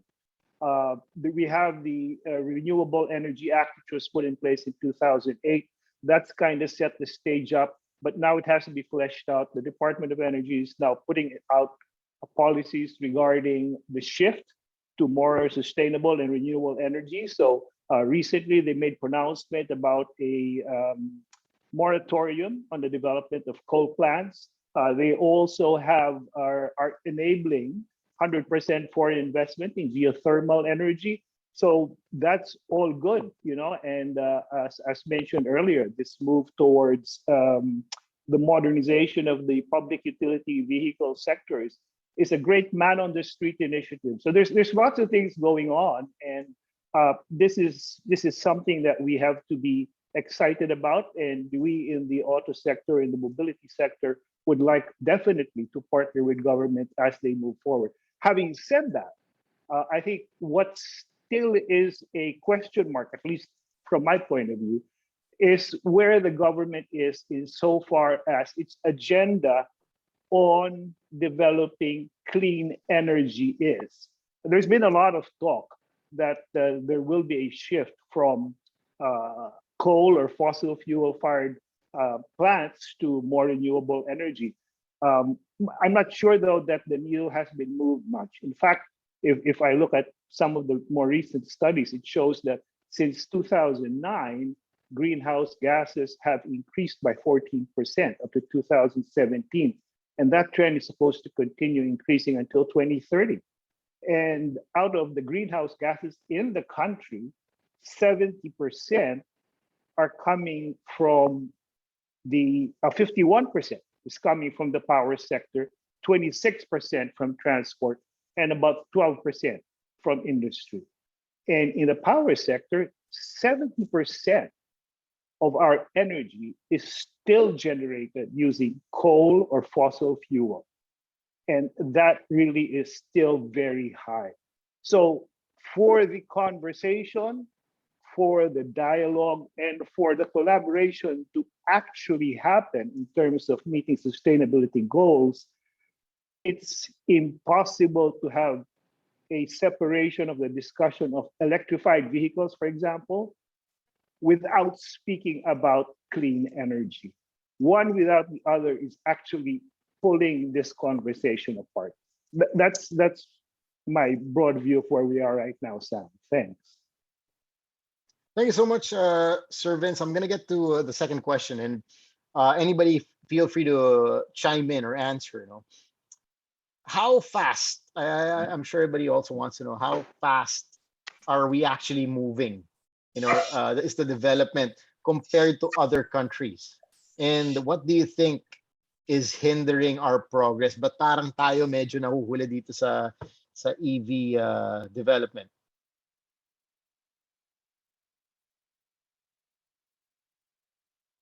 Well, sorry. Yeah, anybody can answer. Okay. Well, it's hard to say whether we're fast or slow. I think there's a lot of considerations in terms of why we are where we are. Obviously, the government has a whole lot of priorities to balance, and so I think it's kind of difficult to say whether we're fast or we're slow. If we compare ourselves, obviously, we still have a ways to go compared to our neighbors like Thailand or Singapore, Malaysia, for example. But on the other hand, I think, as I said, all the recent initiatives is certainly something that we have to be looking forward to, and it's where we go from now. I think that we should focus on more than really carping about where we've come from in the past. But so I think there's a pathway now emerging, and we have to take that. Otherwise, we'll just be bickering about why we are where we are today. I have to agree. I want to ask Sir Robert this next question.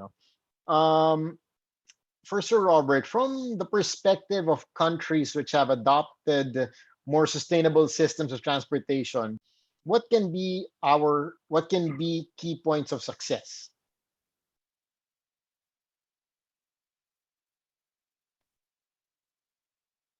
Robert, I think you're on mute. We can't hear your audio. Sorry, I think there's a lot of the government needs to help with infrastructure for EV vehicles to be successful. You look at countries like Norway. Most of you hire a car in Norway and it's an electric vehicle. Singapore have got an early adoption. The government wants to implement 6,000 charging stations within Singapore. And I think the governments play a very important role with infrastructure, with charging stations, where people they have confidence that where they drive their vehicle, there's charging stations to recharge. It removes range anxiety and a lot of things like that. And I think, you know, I live in Australia and we all know how big Australia is. We have our take up of EV vehicles is very low here in Australia because the government haven't really supported the infrastructure, you know, to have charging stations, you know, where private enterprise are going out, putting in charging big DC charging stations that can recharge a vehicle in 15 or 20 minutes. But, you know, people still have range anxiety. And I think the government have an important part to play to implement, give people confidence to purchase EV vehicles for the sustainability is, you know, they've got to have, you know, certainty that they can charge the vehicle basically anywhere. I think that's also one of the biggest concerns, you know, getting an EV in the Philippines particularly, is that charging stations is, of course, a very big issue. On that note, I want to ask, sir, of course, Najima-san here, what are the usual consumer challenges that hinder acceptability of EVs in the Philippines? Yeah, thank you for asking. So we launched the Nissan Leaf in May in the Philippines. Then obviously, most challenge is probably education to our customers. Because one full charge of electric vehicle, Nissan Leaf, is the Nissan Leaf can drive 311 kilometers. 300? Yeah, on the full charge, full charge. Yeah. Then people in Metro Manila, average driving distance per day is less than 50. Yeah, kilometer. So this means they don't have to charge every day. They don't have to, they can charge only once or twice a week, and that's good enough. So this means they don't need a charging infrastructure in Metro Manila so many. Having said this, if you go to, let's say, North Baguio or Batangas, then we need a charging station. Therefore, we need a selected places putting a charging station. Then people can feel free to drive anywhere in, let's say, Greater Metro Manila. Therefore, we need to educate customers clearly. Full charge 311 kilometers, then your driving distance is 50 kilometers per day. Then this is basically number one. Then also they have some concern on warranty of battery. They say, what is the warranty? Can we ensure the warranty? Then or battery quality. Then Nissan, as far as Nissan is concerned, we give an 8-year warranty for battery of Nissan Leaf.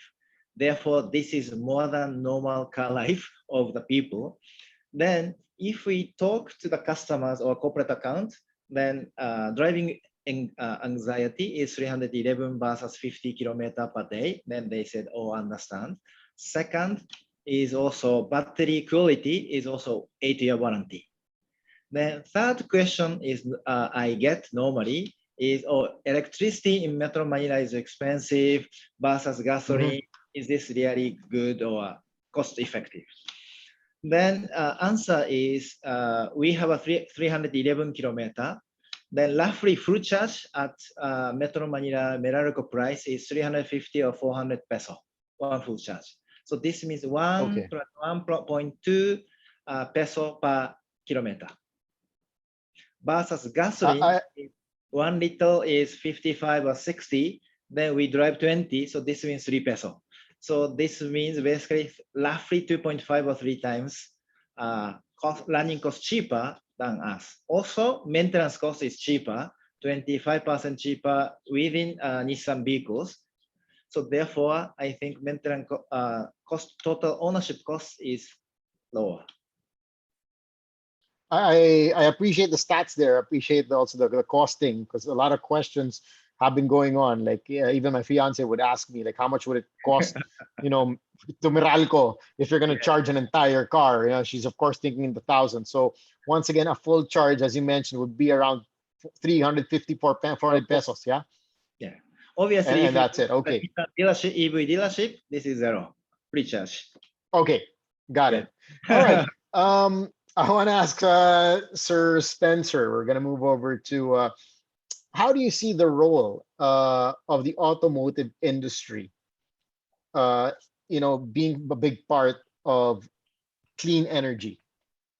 In the future of clean energy, how do you see the role of the Philippine automotive industry? The automotive industry will play a very will not play a very significant part in the overall scheme of things. However, because the automotive industry, the industry that we are all in, is a highly visible, it's a very high profile industry.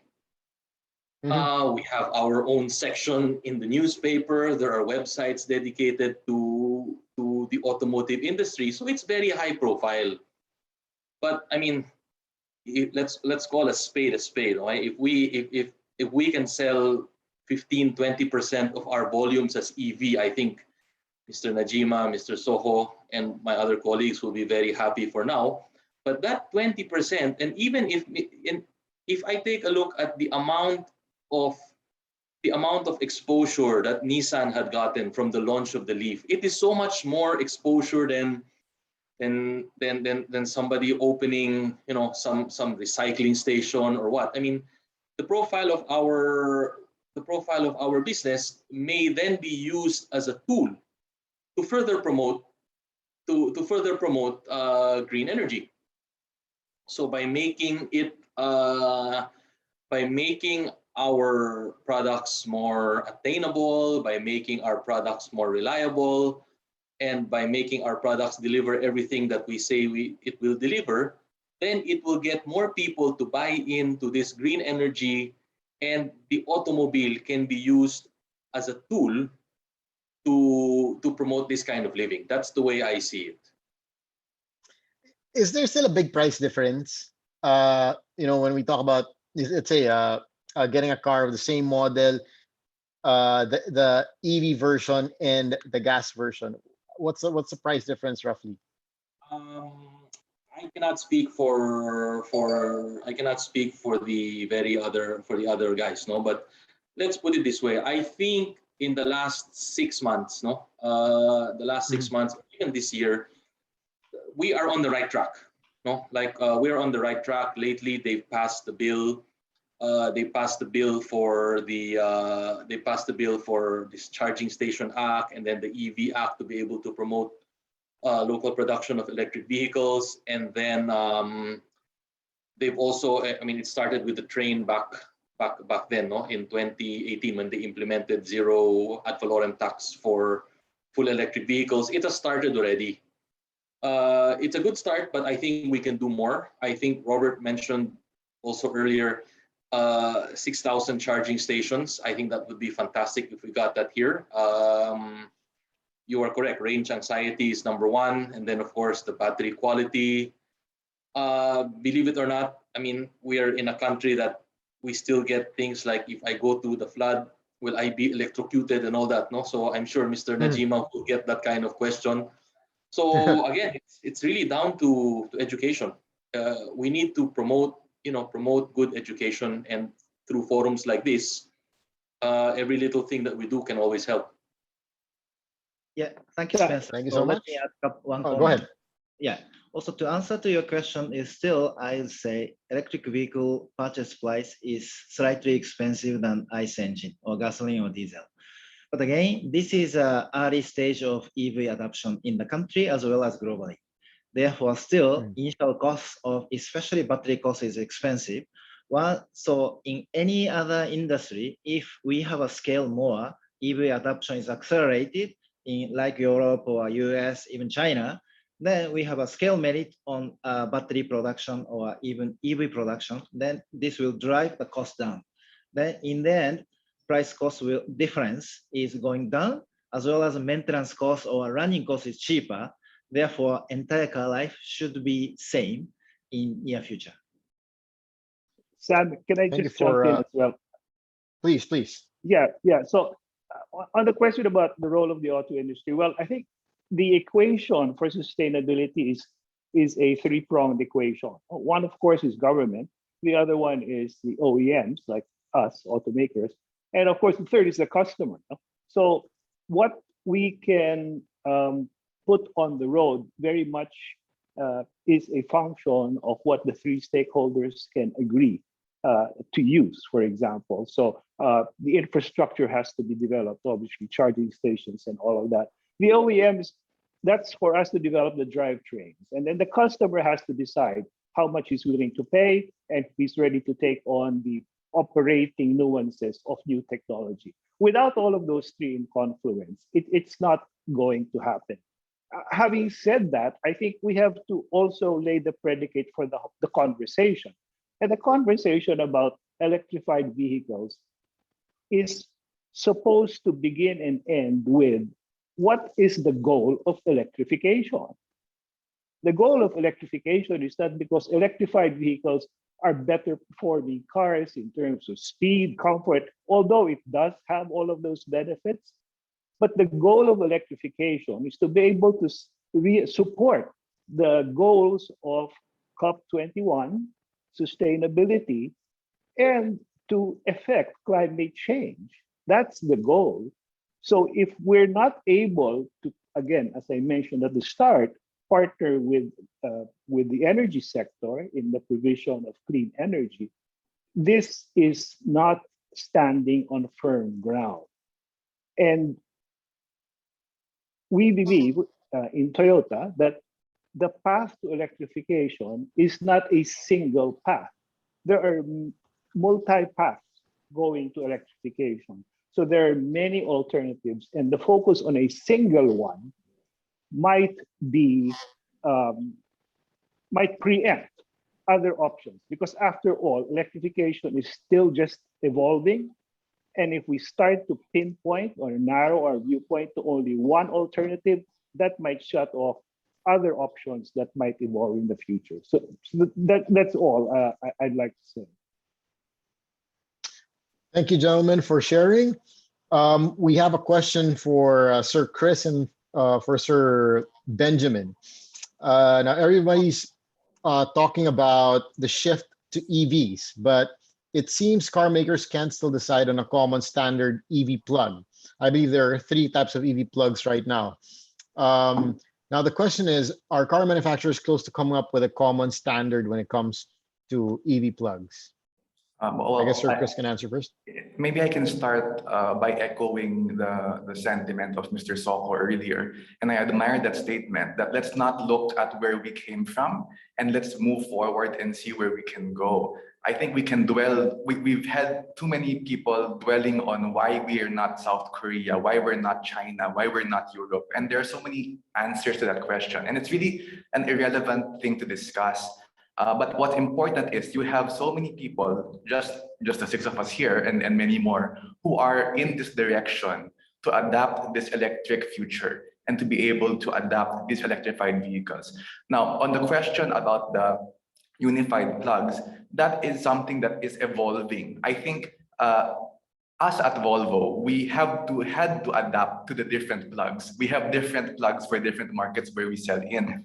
But I think it's very clear at the direction where we're moving, and it's also in the economies of scale, that we will eventually adapt a global standard for electrification, for the plugs, for the outlets, for the charging stations, even for the power type that can be used for charging your vehicles. These are things that are perhaps related to our industry, but as the other speakers have said, this is far beyond just being within the automotive industry. We have to work with the power suppliers. We have to work with suppliers like CTEK and other manufacturers. It's a very broad leap for us to go from internal combustion engines, where we are dependent on petroleum companies, we're dependent on many other companies.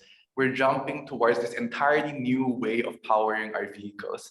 And it's going to be expected that there will be some evolutions happening. And we've seen them in the past 5 years. The EVs that we at Volvo, the EVs that we showed in the market 5 years ago are completely different from the EVs that are currently in the market today. And the same is true for the other brands here. I'm sure Najima-san, Mr. Soko, Mr. Yu, and Mr. Bautista can echo that there's a continuous evolution of this movement towards electrification, with the objective, of course, of preserving our environment. And I think we have to keep that in mind, and also keep in mind that electrification is just but one facet, one aspect that we can do as an industry to help address this concern. We are all proud that we have electric vehicles in our product ranges: Nissan, Lexus, Toyota, BMW, myself, and of course Mercedes-Benz. But we are also working on making sure that our supply chain, our logistics, our manufacturing are also addressing climate change issues. And I'm also happy that other brands, not just my own, but other brands have adopted this mindset to ensure that electric vehicles are just one avenue we are going as an industry to help prevent climate change and help to arrest whatever deterioration we have of the environment. So going back to the question, yes, I think there will be an evolution of the plugs. So we will eventually have a more uniform charging port and charging plugs. At this time, as you know, we don't have that. But manufacturers are already talking, different markets are already talking. There are, of course, some political issues we have to deal with in order to get that to happen. But it will happen. Maybe not today, but it will happen. All right, Sir Benj, anything you want to add? Yeah, I really totally agree with Sir Chris Yu about these things. And as he said, and I would like to echo what he said, because again, for Philippine market, this has to be a comprehensive plan, not just for the auto manufacturer, but for the whole thing that's affecting the electric vehicle planning in the Philippines. And I tell you, it's not just bringing in cars here, but this is a total change over on everything, including infrastructure, government laws, different plugs. And yeah, as Mr. Chris Yu was explaining a while ago, there's an evolution already doing on the different kinds of plugs. And Mercedes-Benz is also one step forward on that, and coordinating with a lot of partners with regards to electrification. And I think we're missing the whole point here, not just the environment that we're taking care of, it's the people around us. And of course, we don't want to sell electric vehicles that it's only applicable or only viable for people who has money, because electric cars are very expensive. And with that, of course, I would like to have let's say a Vios or a Mirage, which is which comes with an EV. Then I would say only a few bucks up on the selling price, so everybody can use electric car. I think that's the big picture around here. It's not just for sorry to say, it's not just for rich people, I would say, but for the whole people, for the whole environment, for the whole government and the whole country. So I think we are still taking baby steps here in the Philippines, and it's a good thing that the EV Act was passed for charging stations and whatsoever. But I think this will still be a long shot, because again, the concentration of the government is more on the pandemic and of course election. And I would really want to help the other car manufacturer to push this initiative. And again, Mercedes-Benz as a global manufacturer for vehicle, and again, we Mercedes-Benz are really leaping very high on this ambition. 2 years ago, Mercedes-Benz launched this Ambition 2039, which is a CO2 neutrality. And by 2030, that's the first deck of the plan that in some parts of Europe or North America, that all of their cars will have 50% plug-in hybrid and full electric. And again, it's a long shot here for the country, but again, I'm not giving hope, but again, we have to unite on this one, and came up with this common goal. Yeah. Can I just that Mr. Bautista said? Oh, sorry, Mr. Sokol, please go ahead. Yeah, sorry, Chris. I just wanted to react to what Ben said, because it's an important point. It's really the ability to drive costs down.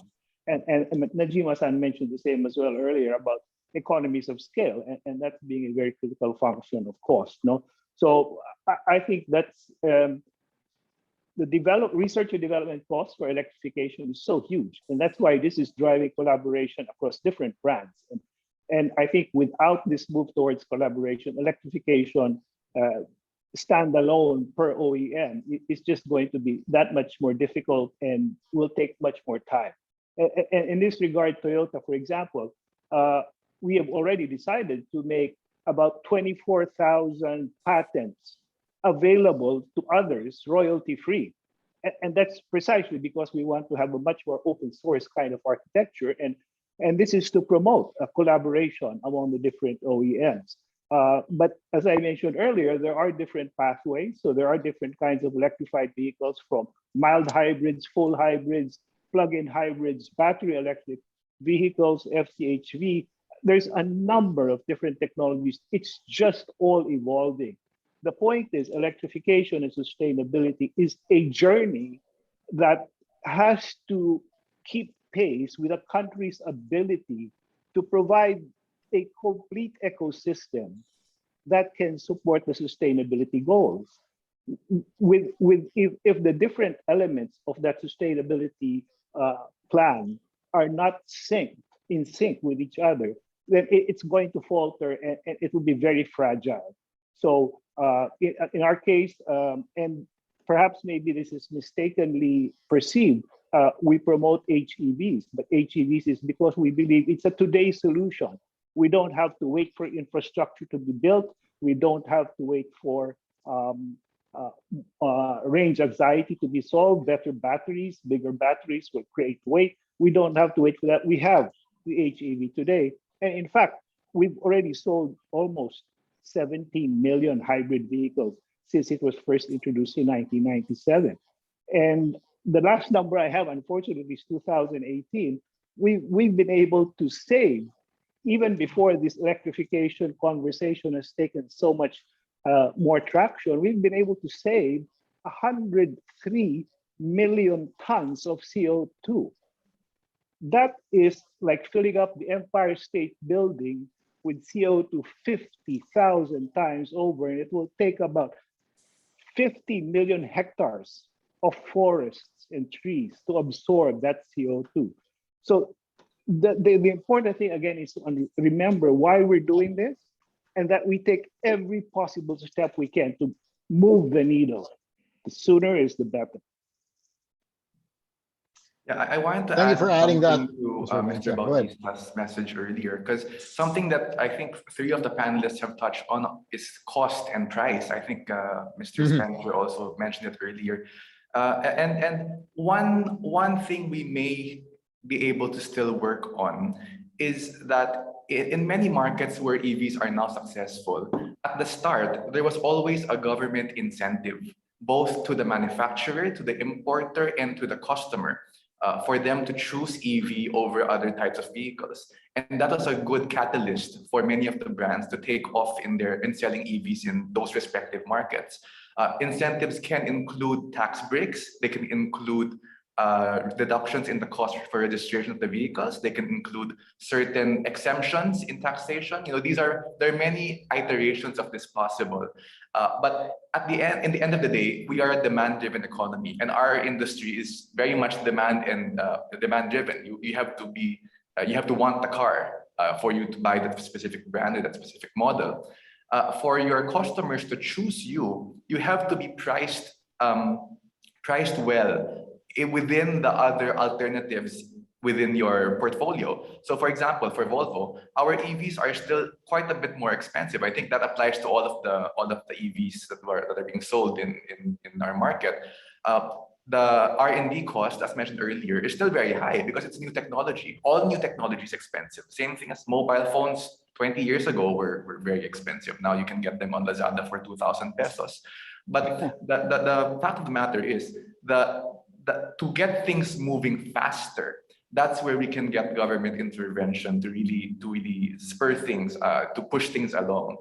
We need to be able to make EVs maybe not as affordable as ICEs, but maybe within the same budget spectrum as someone who will be considering a internal combustion engine. For example, if you have a 5 million peso Volvo or 5 million peso BMW, maybe a 5.5 million peso EV alternative would be easier to swallow for our market than something that will cost 20-30% more.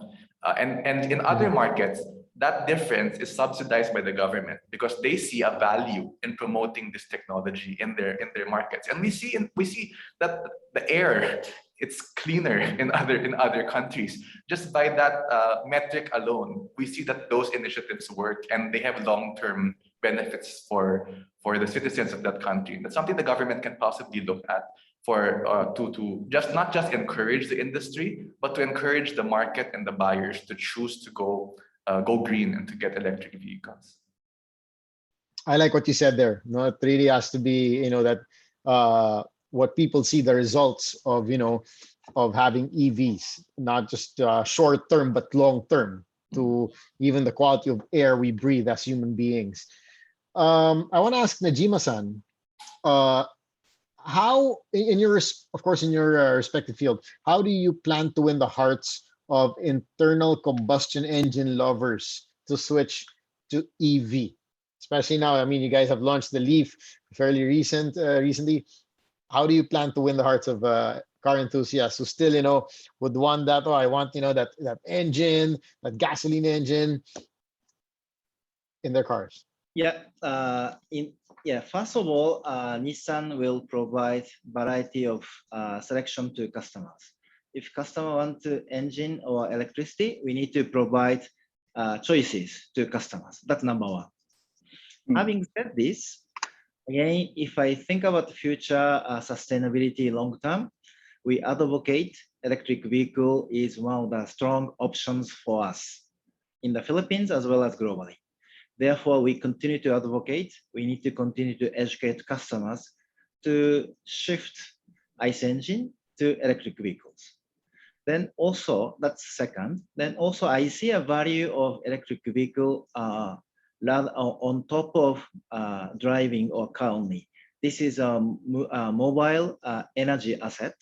So therefore, we are implementing, we call Blue Switch project in Japan to collaborating with government, local government, as well as private sectors for disaster management. If, for example, if we have a blackout, Nissan Leaf can supply the electric vehicle to whole houses or homes or nurseries or hospitals. Then also this is also energy management with solar system is also how can we manage renewable sources, save to the Nissan Leaf, also supply back to the homes or offices. Then also ecotourism, etc., etc. So that's why we see a different value of electric vehicles. Then we want to contribute to the society for sustainability, mobility futures. Obviously, this is also, we have a lot of opinions, I admit. But as a Nissan is also, we advocate, then we see a values. That's why we are promoting EV adoption in the Philippines as well as around the world. All right. Does anybody want to add to that on how you could actually convince your customers to transfer from gasoline to EVs? Sam, could I just, sorry, I've said a lot already, but I just wanted to react. No worries, no worries. Chris mentioned about the incentives from government. Surely that's always helpful insofar as kickstarting the move to adapt new technology or innovation. I think that's always an effective tool. But having said that, the only caveat I'd like to add is that incentives and subsidies is a slippery slope. It depends on how much the government can afford over a period of time and also in a socialized way, whether autos rank as high as other priorities of government. So I think we need to be very mindful of all of that. And insofar as actually being able to give incentives, there's a smart way of doing it, for example, and then there's maybe not. But the important point again, and I'll keep coming back to this, the goal is carbon neutrality. So the incentivization is supposed to go towards that goal. Carbon neutrality is what should be incentivized. it's difficult to incentivize specific drivetrains because there are different pathways towards carbon neutrality. And once the government places its bet on a single technology or a single pathway, then it removes the flexibility as new technologies are coming onto the market. So it's very important to have a playbook that allows you to embrace new technologies that are eventually discovered or new innovations that are brought to the market. So that's the one thing. And as far as making it fun to drive, you know what? I still remember when the Prius was introduced in '97.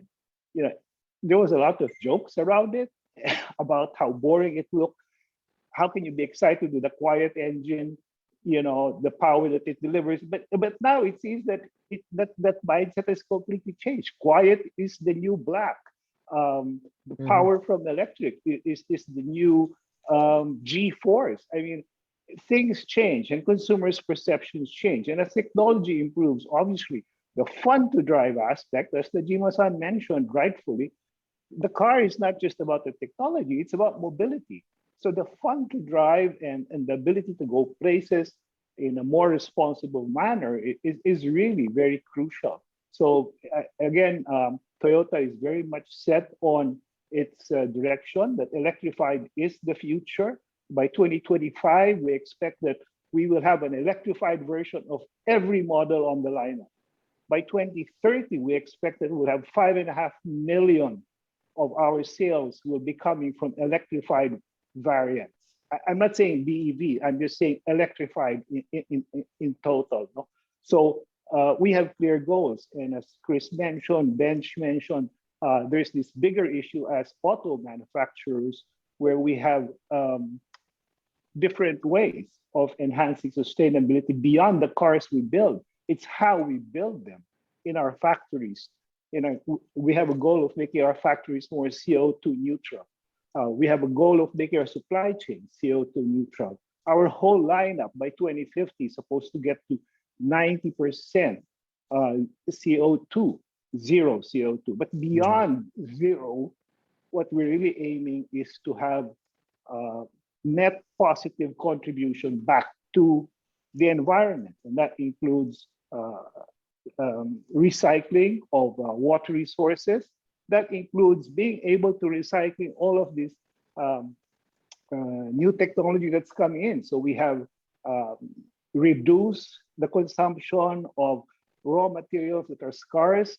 We have the reuse of what we have actually already produced. And then there's the recycle. So there has to be a consolidated effort there as well. And finally, obviously, is just the bigger, broader issue of social responsibility and working with society to build an honest to goodness, harmonious relationship between man and the environment. That should be enough to excite consumers. It excites me. I'm just being honest about it. Thank you. Thank you so much. Yeah. I would just like to add one comment. I think it's a lot to do with education, you know, where the consumer is really interested in EV vehicles or, you know, plug-in hybrids or whatever the platform may be. But I think they have a lack of knowledge of the product itself and what the product delivers with sustainability and all that. And I think no matter, you know, with any new product, it's when we, you know, we had an old analog mobile phone, you know, that was fantastic for years. And all of a sudden we had these smartphones that could do everything for us. Everybody wanted a smartphone. And I think if you put the two technologies together, it's heading in a similar path.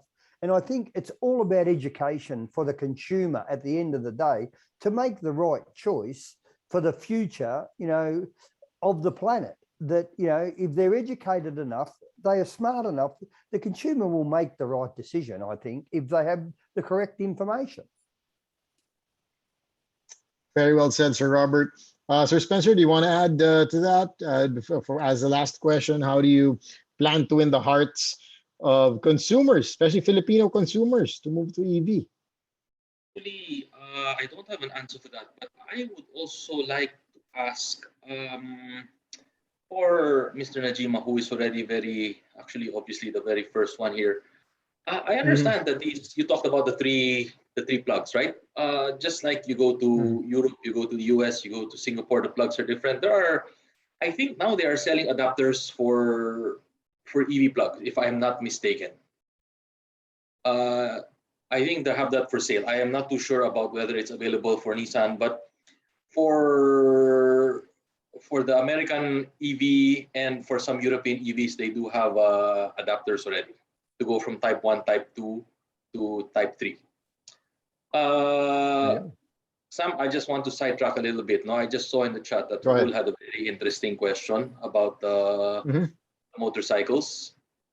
Go ahead.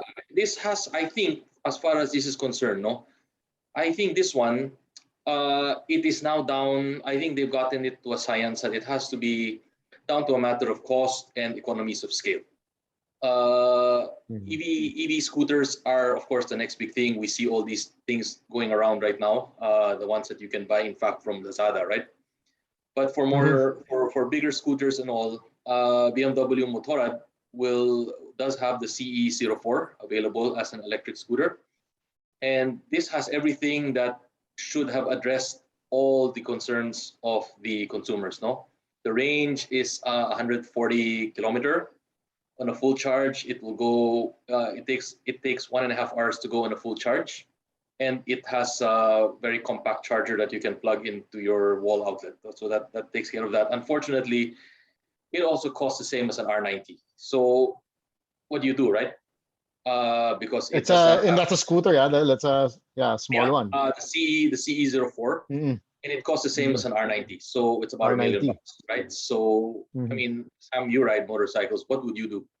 Would you take a CE04 or R90, right? And it's something, and I'll be the first to admit, nobody really needs a BMW Motorrad, but everybody seems to want one, no? But it's a toy, right?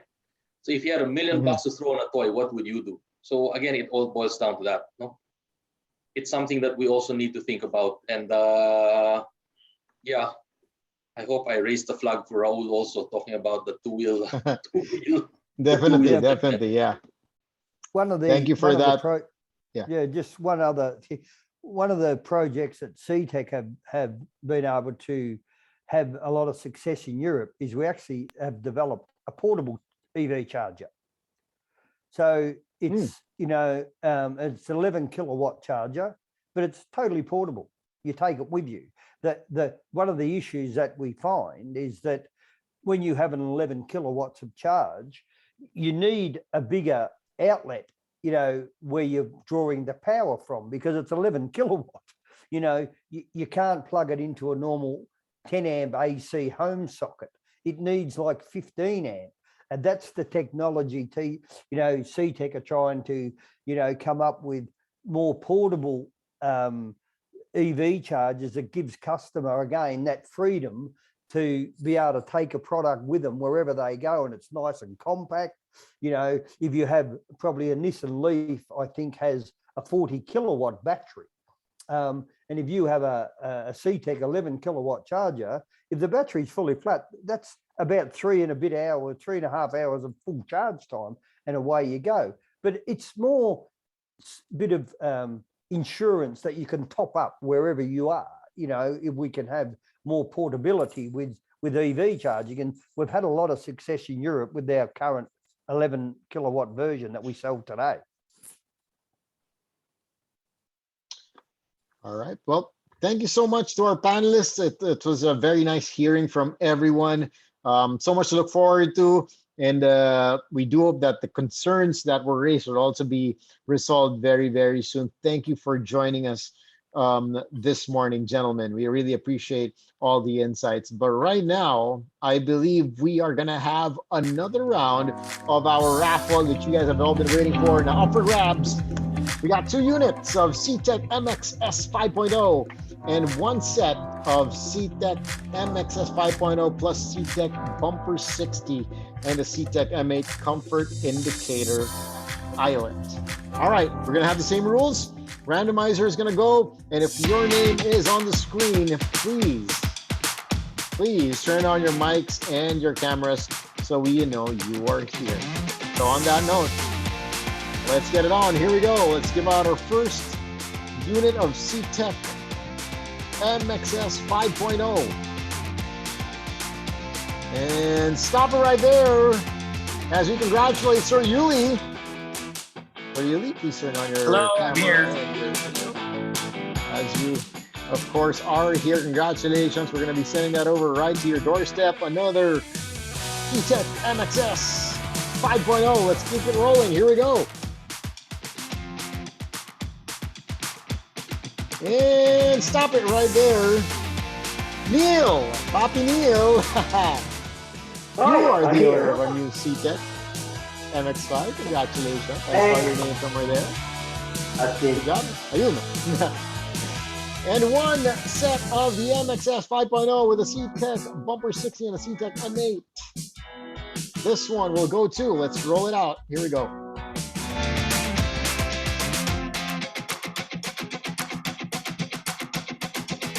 Up, stop it right there. Congratulations, Sir Manny. My Australian outback buddy. Are you still here? Sir Manny? Ayun o. Yes, we see you. Sir Manny will be sending over your CTEK kit, so just stay put. Congratulations to all the raffle winners. Yes, at this point, can we ask everybody to turn on their cameras really quick for a quick photo op? All the panelists, all our guests who have joined us, thank you for spending your morning, well, / afternoon with us. We have everybody turn on their cameras. Let's have a quick photo op. All right, taking a few photos.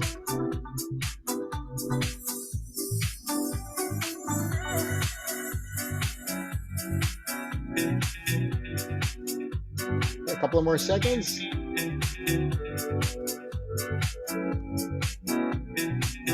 All right, once again, if you guys have questions, please feel free to email Jen or Kat.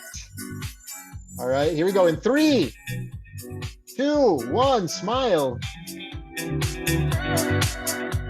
All right, let's do that one more time. In 3, 2, 1, smile, everyone. All right, thank you so much. You may now turn off your cameras. As you'd like to welcome back on the floor the president of WIDO. Please welcome Sir Edbert Tew back with us for a few remarks.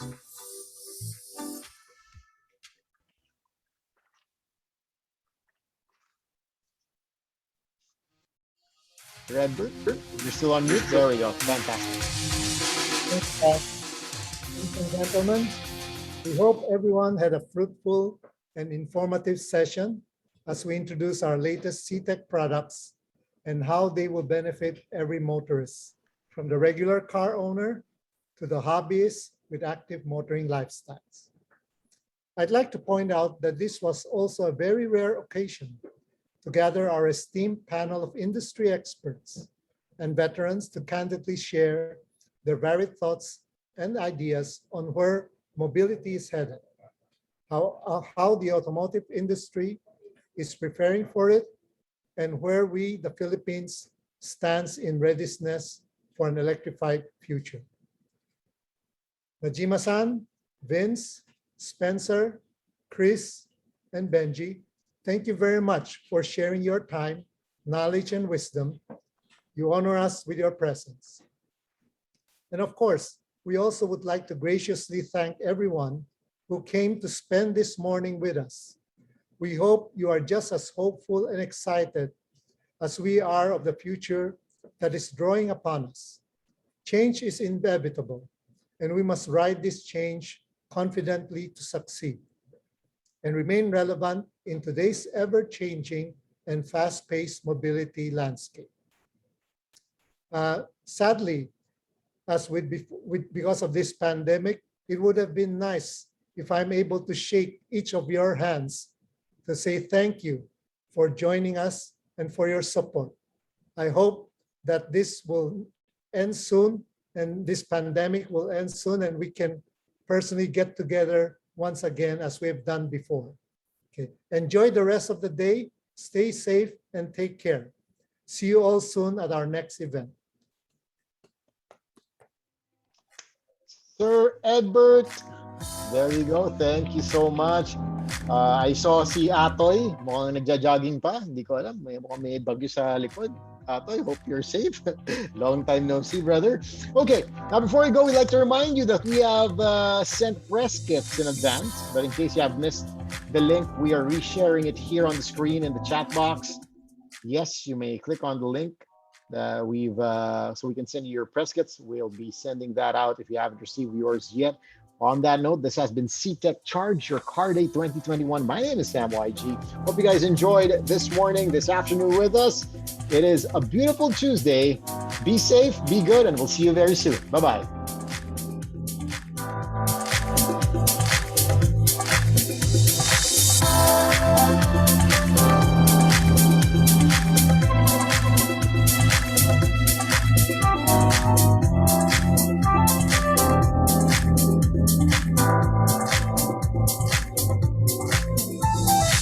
Hi mga boss! See you again! Congratulations, Kat, Jen, Sir Edward.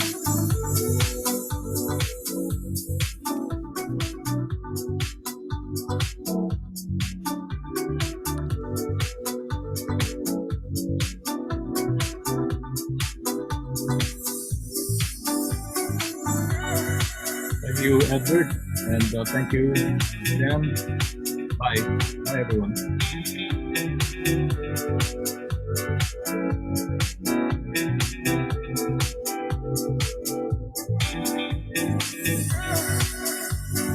Congratulations, very well done, very interesting, very educational. Thanks very much.